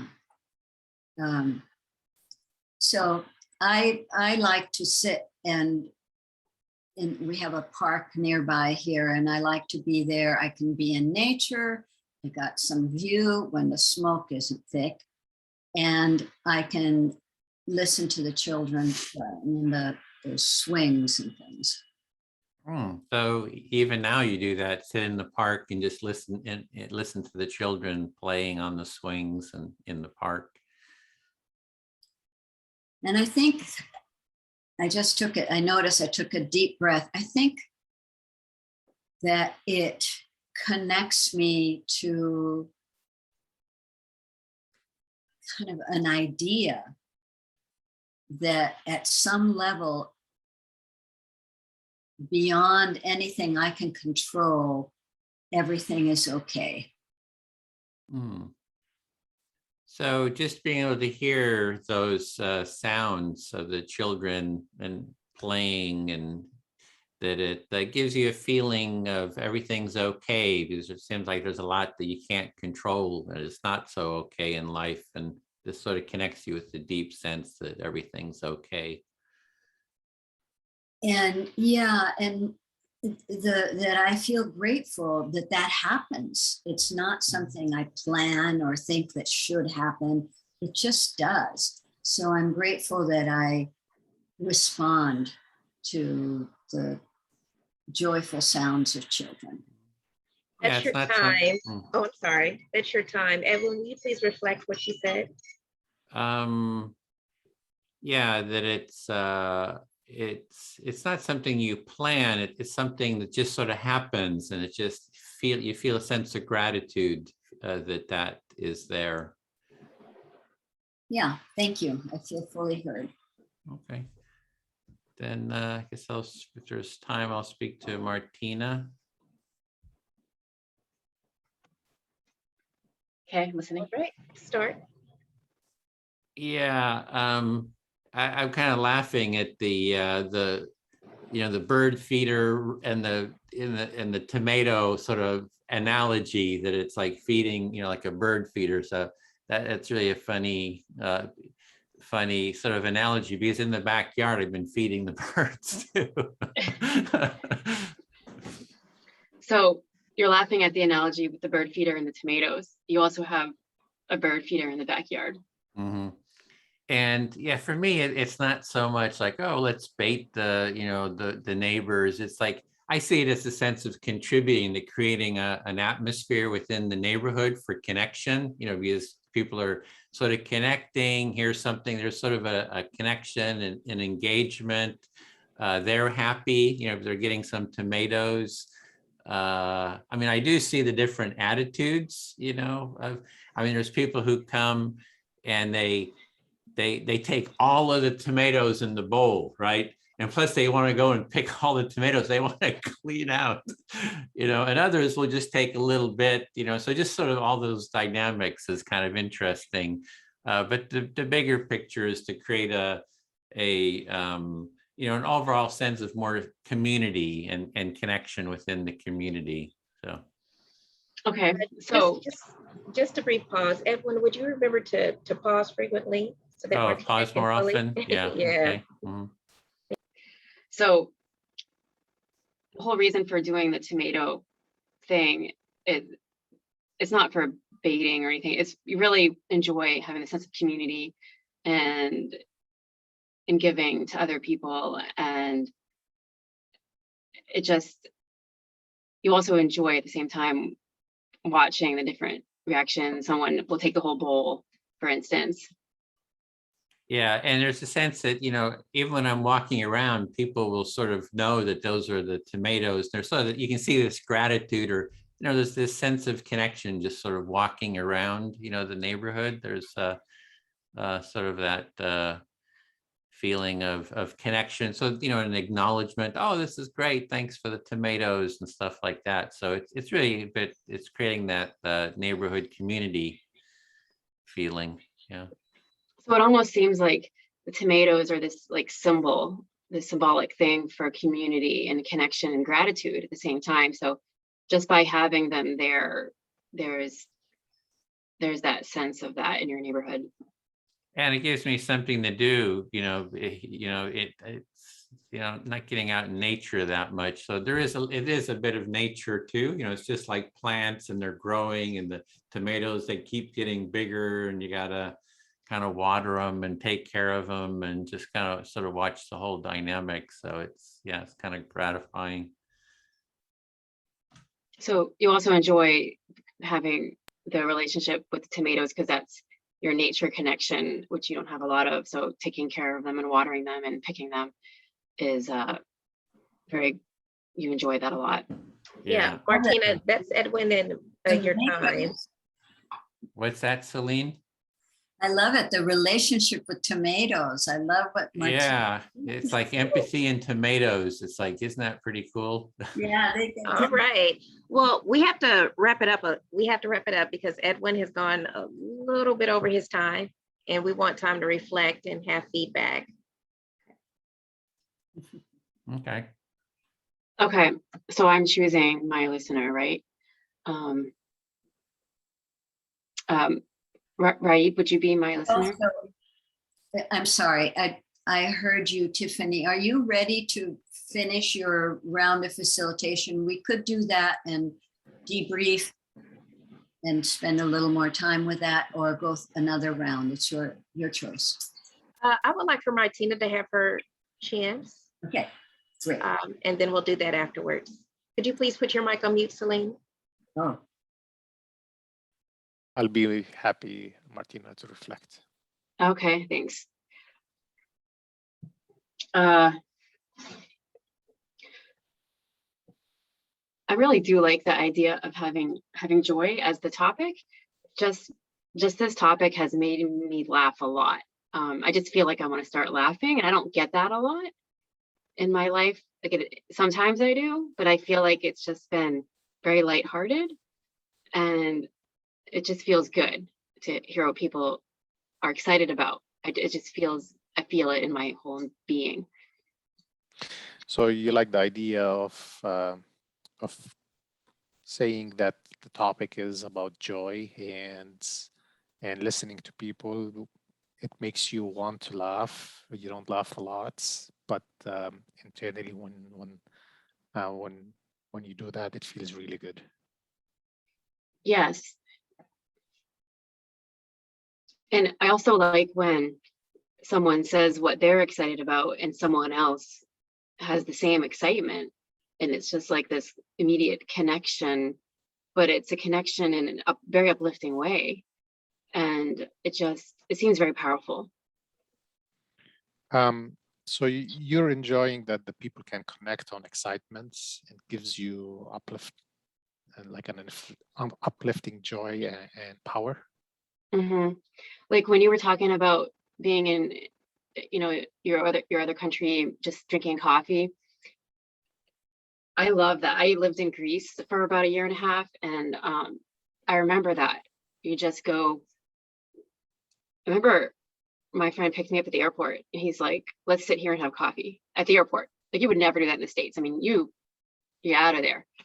And so I'm like, okay, and it was just like totally different experience of just hanging out, sitting there, and just taking everything in. So you're connecting back to a thing that I mentioned regarding sitting and just drinking coffee out in the public, and you reflected a time where you went to Greece and you remember your friend telling you at the airport, hey, let's sit down at the airports and just, talk and have coffee.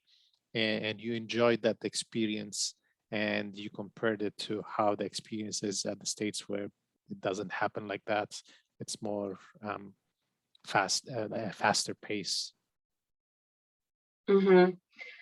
And that's what I want to do more of in my life, is like just sit around and just enjoy life and just be, instead of being busy. I mean, maybe having a balance between the two, but really taking the opportunity to enjoy what's in front of you. So you want more of that in your life, just sitting around and slowing things down and enjoying life versus just being busy?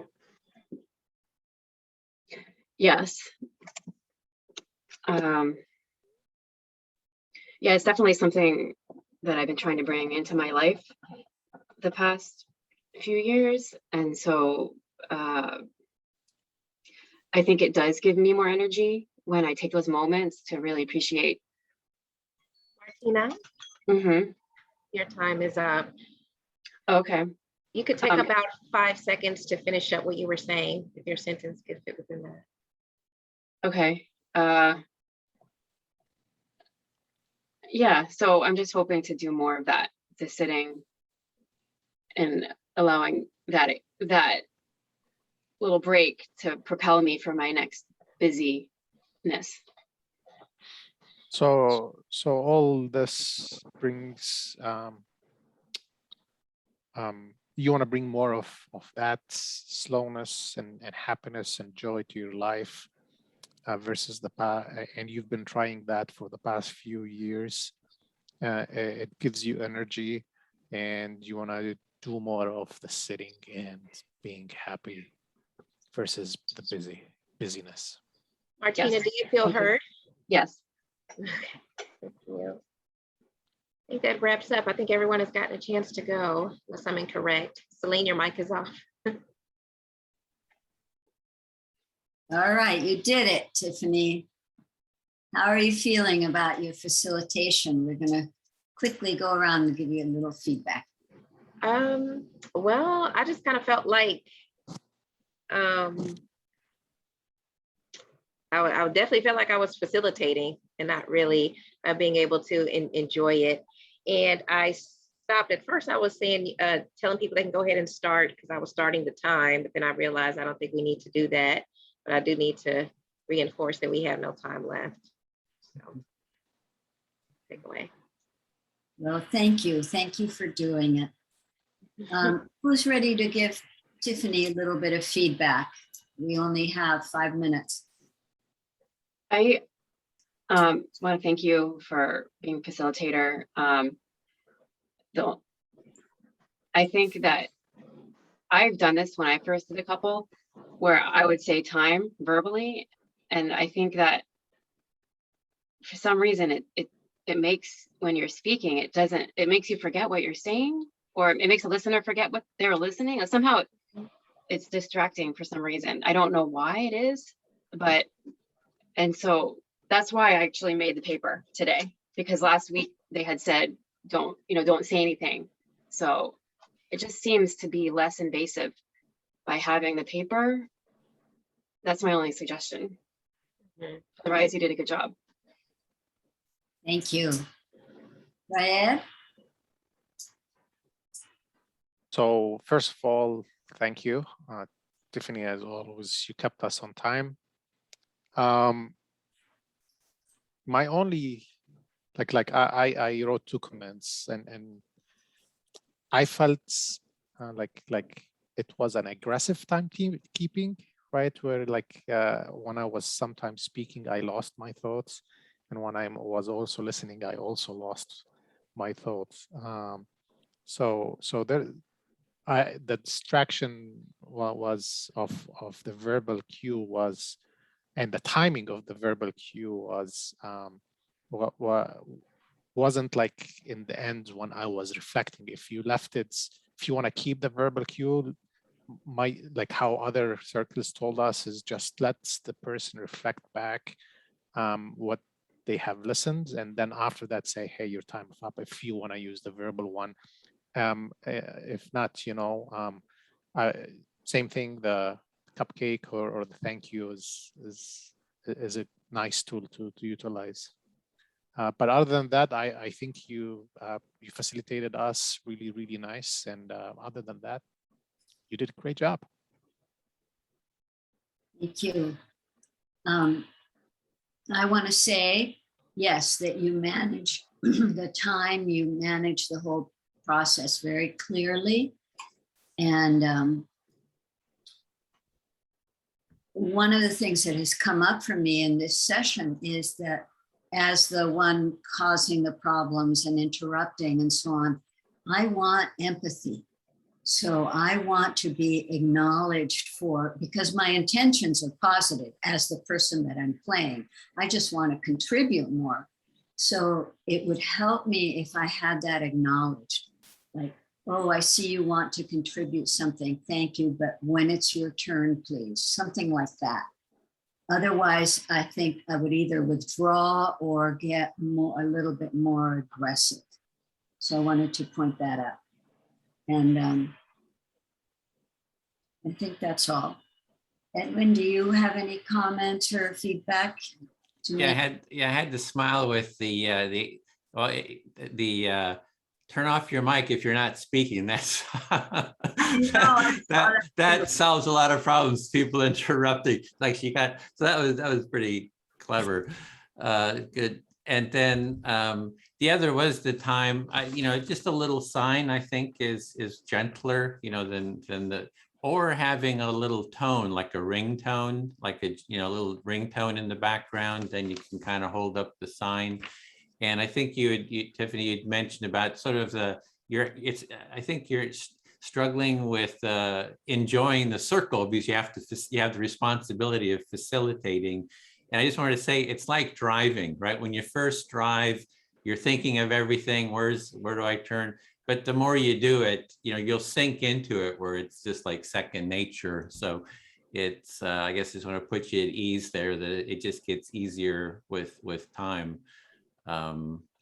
So, and then also, and I've noticed that with others too, in terms of somebody's finished listening, and then the facilitator says, oh, and now it's your turn to select.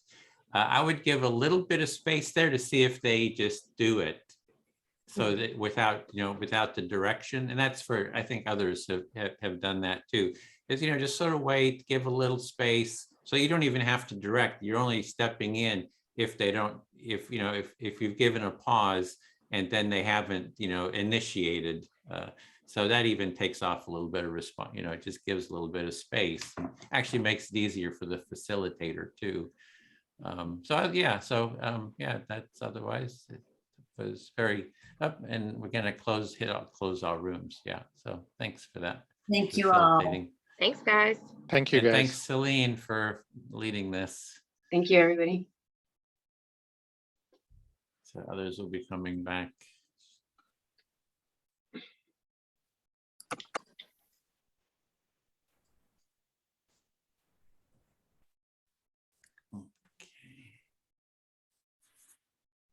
Oh, and Celine, you were doing this part too, the next.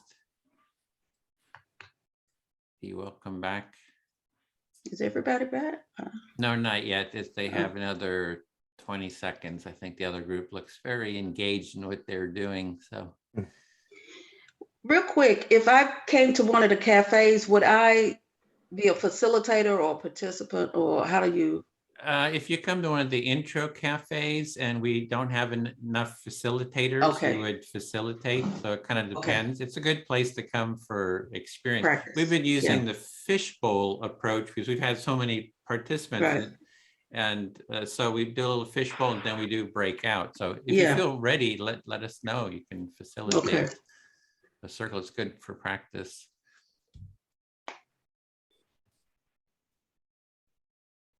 All right. So are we all back? Yep, we're all back. Okay, great. So now I'm going to go around and call your name and ask you to give us 30 seconds. 1 minute. 1 minute. Yes, Mhm. smaller group, we can have a minute to talk about your experience or insights, what you learned from the circle you just were part of. And I'm going across my screen, and I'm going to start with Tiffany and then Raed. Something that we learned, is that correct? Yes, or anything you want to share about your experience in the circle. Mhm. So one of the things I learned is to, when you're timing it, are different ways that you can let people know that their time is up, and still try to maintain that flow and that it's a work in progress. Great. Thank you, Tiffany. Raed and then Martina. So I asked for hearts, and I did get some fun interruptions that happens in real life, where two would go on random thoughts. So what I learned is I need to use I need to interrupt in the right time to control the circle.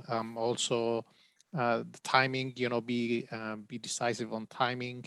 And when you are decisive on timing, use some empathetic cues, such as it seems this is important to you, or you have a lot to say, or it is important, and we do want to hear that on your next turn. Just emphasizing that you're going to be given a voice to go forward. So thank you, guys. Thank you, Raed. Martina and then Linda. I enjoyed today's session quite a bit. Last week we weren't able to have any. Jesse, don't do that. I'm talking. We weren't able to have any challenges. So the challenges that we had today were great practice, and also the one topic that I feel passionate about was the topic of sharing what brings you joy. And so I feel like the combination of the distractions, the challenges, and that topic, I just felt very uplifted, very happy sharing what we've shared today. I really want to go forward with this topic of joy in future empathy circles that I have. It's very, very incredibly powerful to share something in a positive way instead of being connected to the problems, which is what I originally was thinking I was going to do when I signed up for this. And now it's made a complete turnaround. Thank you. Thank you, Martina. Linda and then Shannon. In this session, and I've done it before, but to me today was a little bit more challenging with all the 3 roles of listener, speaker, and facilitator, and especially when I was the facilitator and I was speaking or listening, and I kept glancing at my timer. I didn't feel in the moment. I didn't feel mindful because I was focused on other things rather than what the person was saying. And so sometimes I know I didn't quite get everything. So as I told them, I'd rather just do one role, and that's be the facilitator. I like to conduct the orchestra, but it's good. Thank you, Linda. Shannon and then Stephen, please. Yeah, I really resonate with what Linda was just saying. I had a similar type of experience as I continue to hone the skill of being a facilitator. And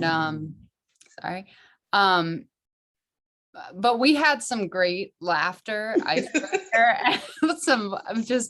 and laughed a lot, which was awesome. And really kind of, I think there was like an arc to our time together, and there were some really thoughtful, great, insightful points too. So I enjoyed it. So thank you to my group. Thank you, Shannon.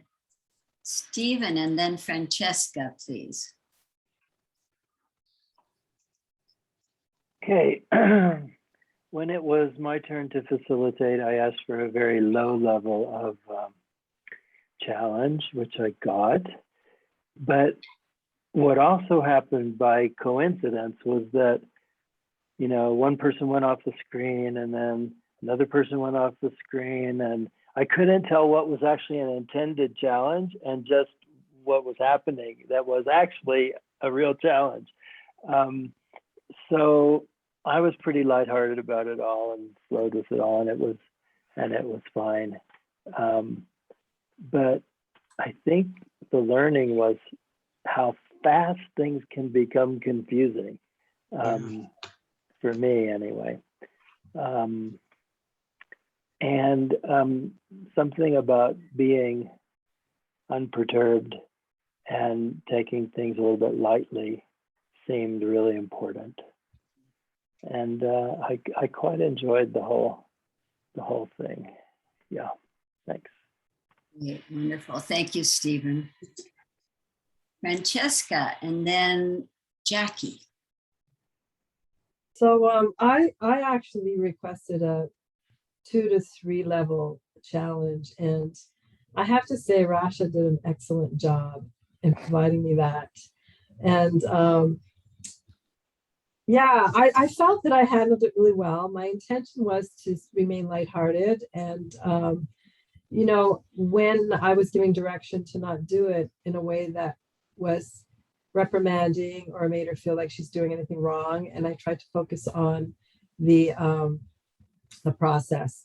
I got some really good constructive feedback about, you know, areas that I, you know, could have done a bit better.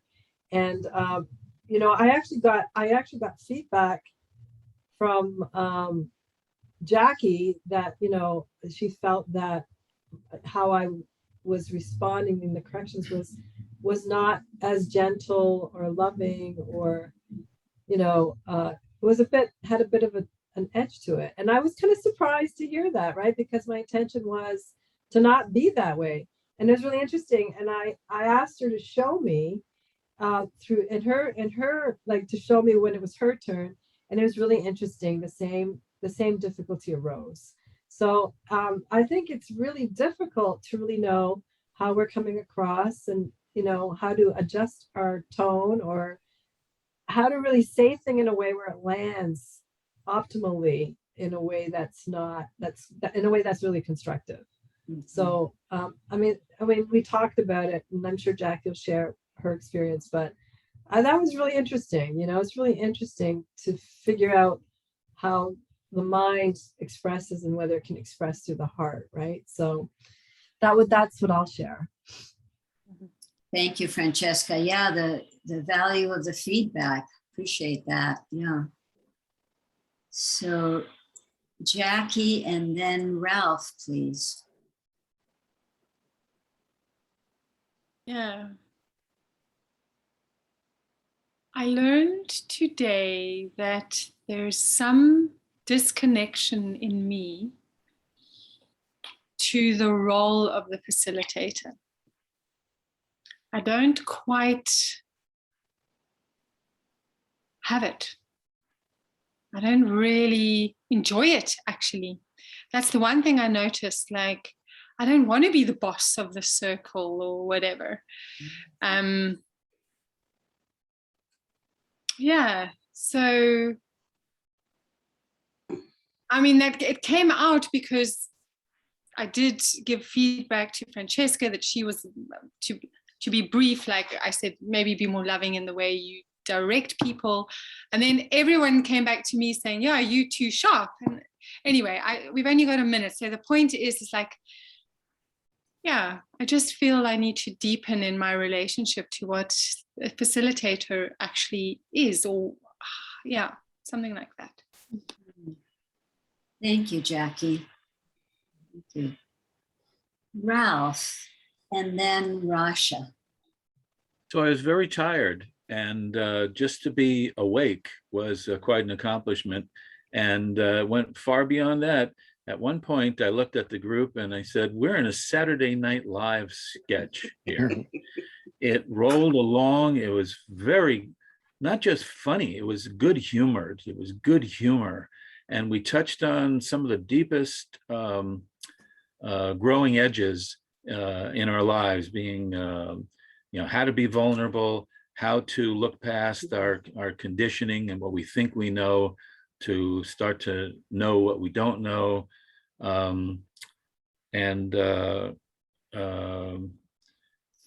Something about when Bill talked about, you talked about Linda and being professional and saying that professionalism wasn't necessarily cold. In fact, it created safety, that somebody's in charge here, going to keep things from running amok, and challenges from coming out of nowhere. And so that dynamism between getting the job done and having, loving and being enjoying people was there. It was great. Great. Thank you, Ralph. Welcome. Rasha and then Bill. Yeah, it was, I had 3 people who were pretty good, in the group. But then, we were, I think I was trying to really catch everything that was going on, even if it was a minor thing that they could probably work on. I was trying to catch it, and we were having discussions on it. The only thing that I wish was that we had a little more time for debrief, because after each person's facilitation, we spent a little extra time kind of discussing what was happening. And so, towards the end, I didn't get to debrief as much as I would have liked to. But overall, I think it was, it was a good experience. And I think everyone did take something important away. So that kind of makes it fruitful. So thank you. Thank you, Rasha. Bill, and then I will go, and then Edwin. Thank you. Yeah, I have a lot of appreciation for everybody in my group, and it was a good time. And people were obviously skilled and talented, and and I learned so much from other people, and so that's part of the I'll address in a later thing about facilitation. That as a facilitator, I learn a lot. So thank you all. Thank you, Bill. So I would say the same thing about our circle. There was a lot of learning, and we experienced Martina's choice of topic of joy and the energy of that, which was really enjoyable. I did quite a few little interruptions and challenges. Edwin and I got into a whole discussion about something or other in that process. And one of the things that I learned that I want to share is that that I think it's important to attend to the person who is interrupting or doing something that they're not supposed to, and acknowledge them with empathy, because otherwise they're like, what I said was either shut down or maybe get more aggressive in order to get that recognition. So that's was one of the learnings for me in terms of challenges and so on. Anyway, good circle, a lot of learning and enjoyment. And Edwin, would you please share? Yeah, so what was really stood out for me was Martina's topic of joy. Her topic was what brings you joy, and there's and the conflict between you have to be suffering, you have to be talking about conflicts, in circles, but it can also be about what brings you joy, and just the whole dynamics of how powerful that was. I could just feel the beauty of sort of all the different things that everyone shared. And I can just see even that as an ongoing topic, maybe a weekly empathy cafe that people could come to, just sharing your joys and what's been going on in your life, I think would be very powerful. And it's also very powerful for if you're doing family empathy circles, as I've mentioned before, start with the positive, start with the joys, what's been happening with the joys in your life. And then this is a really meaningful topic for Martina, I noticed. And because it was so meaningful, that meaning sort of filled the whole circle. And then there was something that stood out for me too, was that she said that when she heard her joys being reflected, it accentuated the joys. And it reminded me of a saying that my mother used to say is, joys shared or joys doubled, sorrows shared or sorrows halved. And I think that's sort of the empathy circle, right? Is that the pain gets reduced and the joys get accentuated by, being heard. So yeah, it's just a really good, I could really feel it in this circle. It's not just I know it conceptually, but I could really feel the energy. So give me a lot of ideas. Yeah, so that's it. Well, thank you, Edwin. So I am passing on to Rasha now.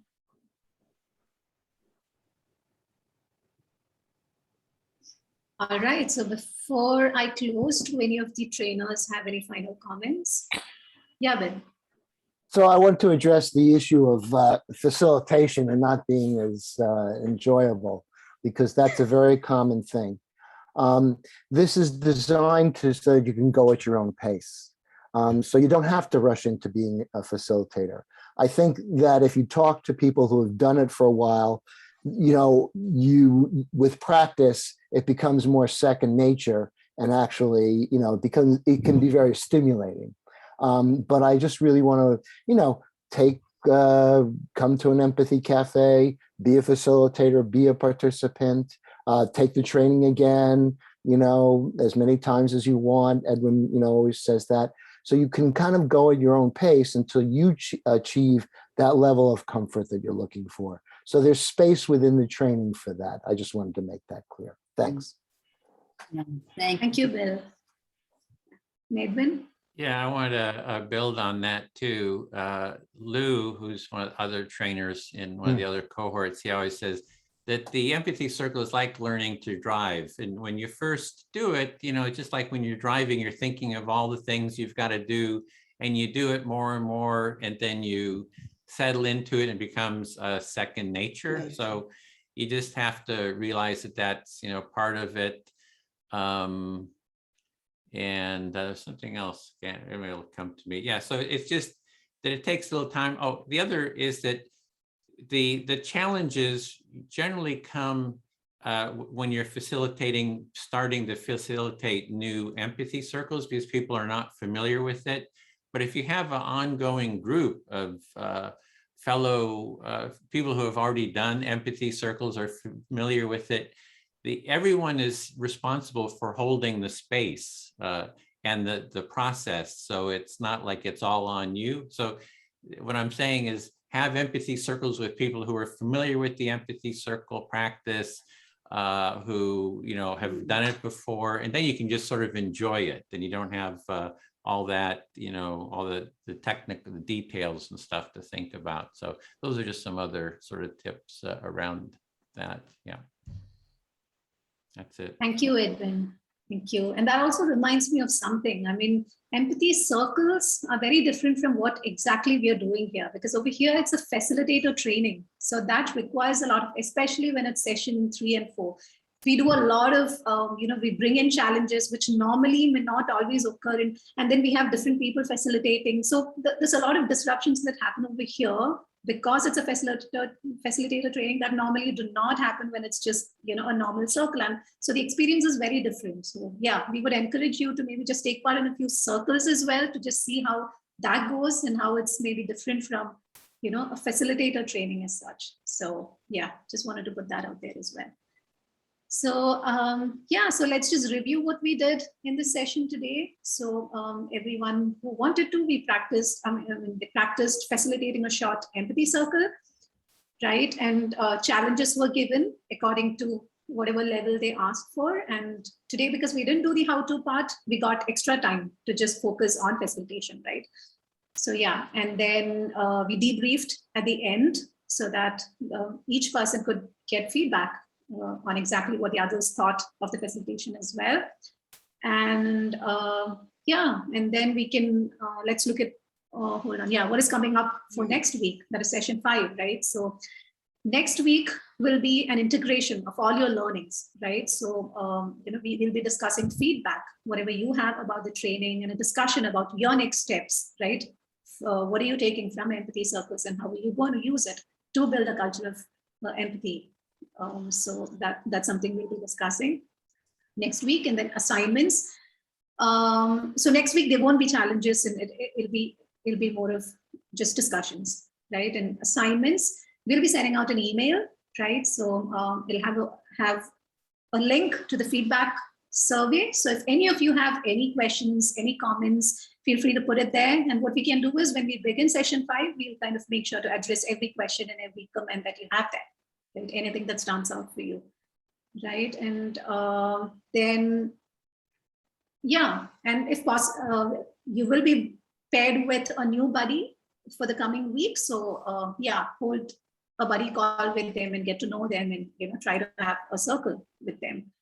And then also think about how, or just facilitate an empathy circle with a few people, right? If possible, if you have time. And then, yeah, think about how the whole Empathy Circle Facilitator Training is going to help you to build a culture of empathy in your world. That's also something you may want to think about before you come for the next week session. So, and all that will be put in the email as well.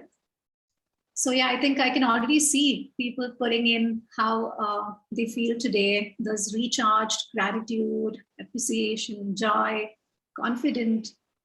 Happy to see that. Friendship. It's nice. Yeah. So from me, again, I feel grateful today. Amused. Okay. So thank you all of you for just you know, being here and being a part of this, and just being a part of the space, coming together every week. Yeah. So yeah, before we wind up, let's have the jazz hands to say goodbye. Yeah, see you all next week. See you next week. Bye-bye. Bye-bye. Bye-bye. Bye. Thank you. Thank you. Bye, Shannon.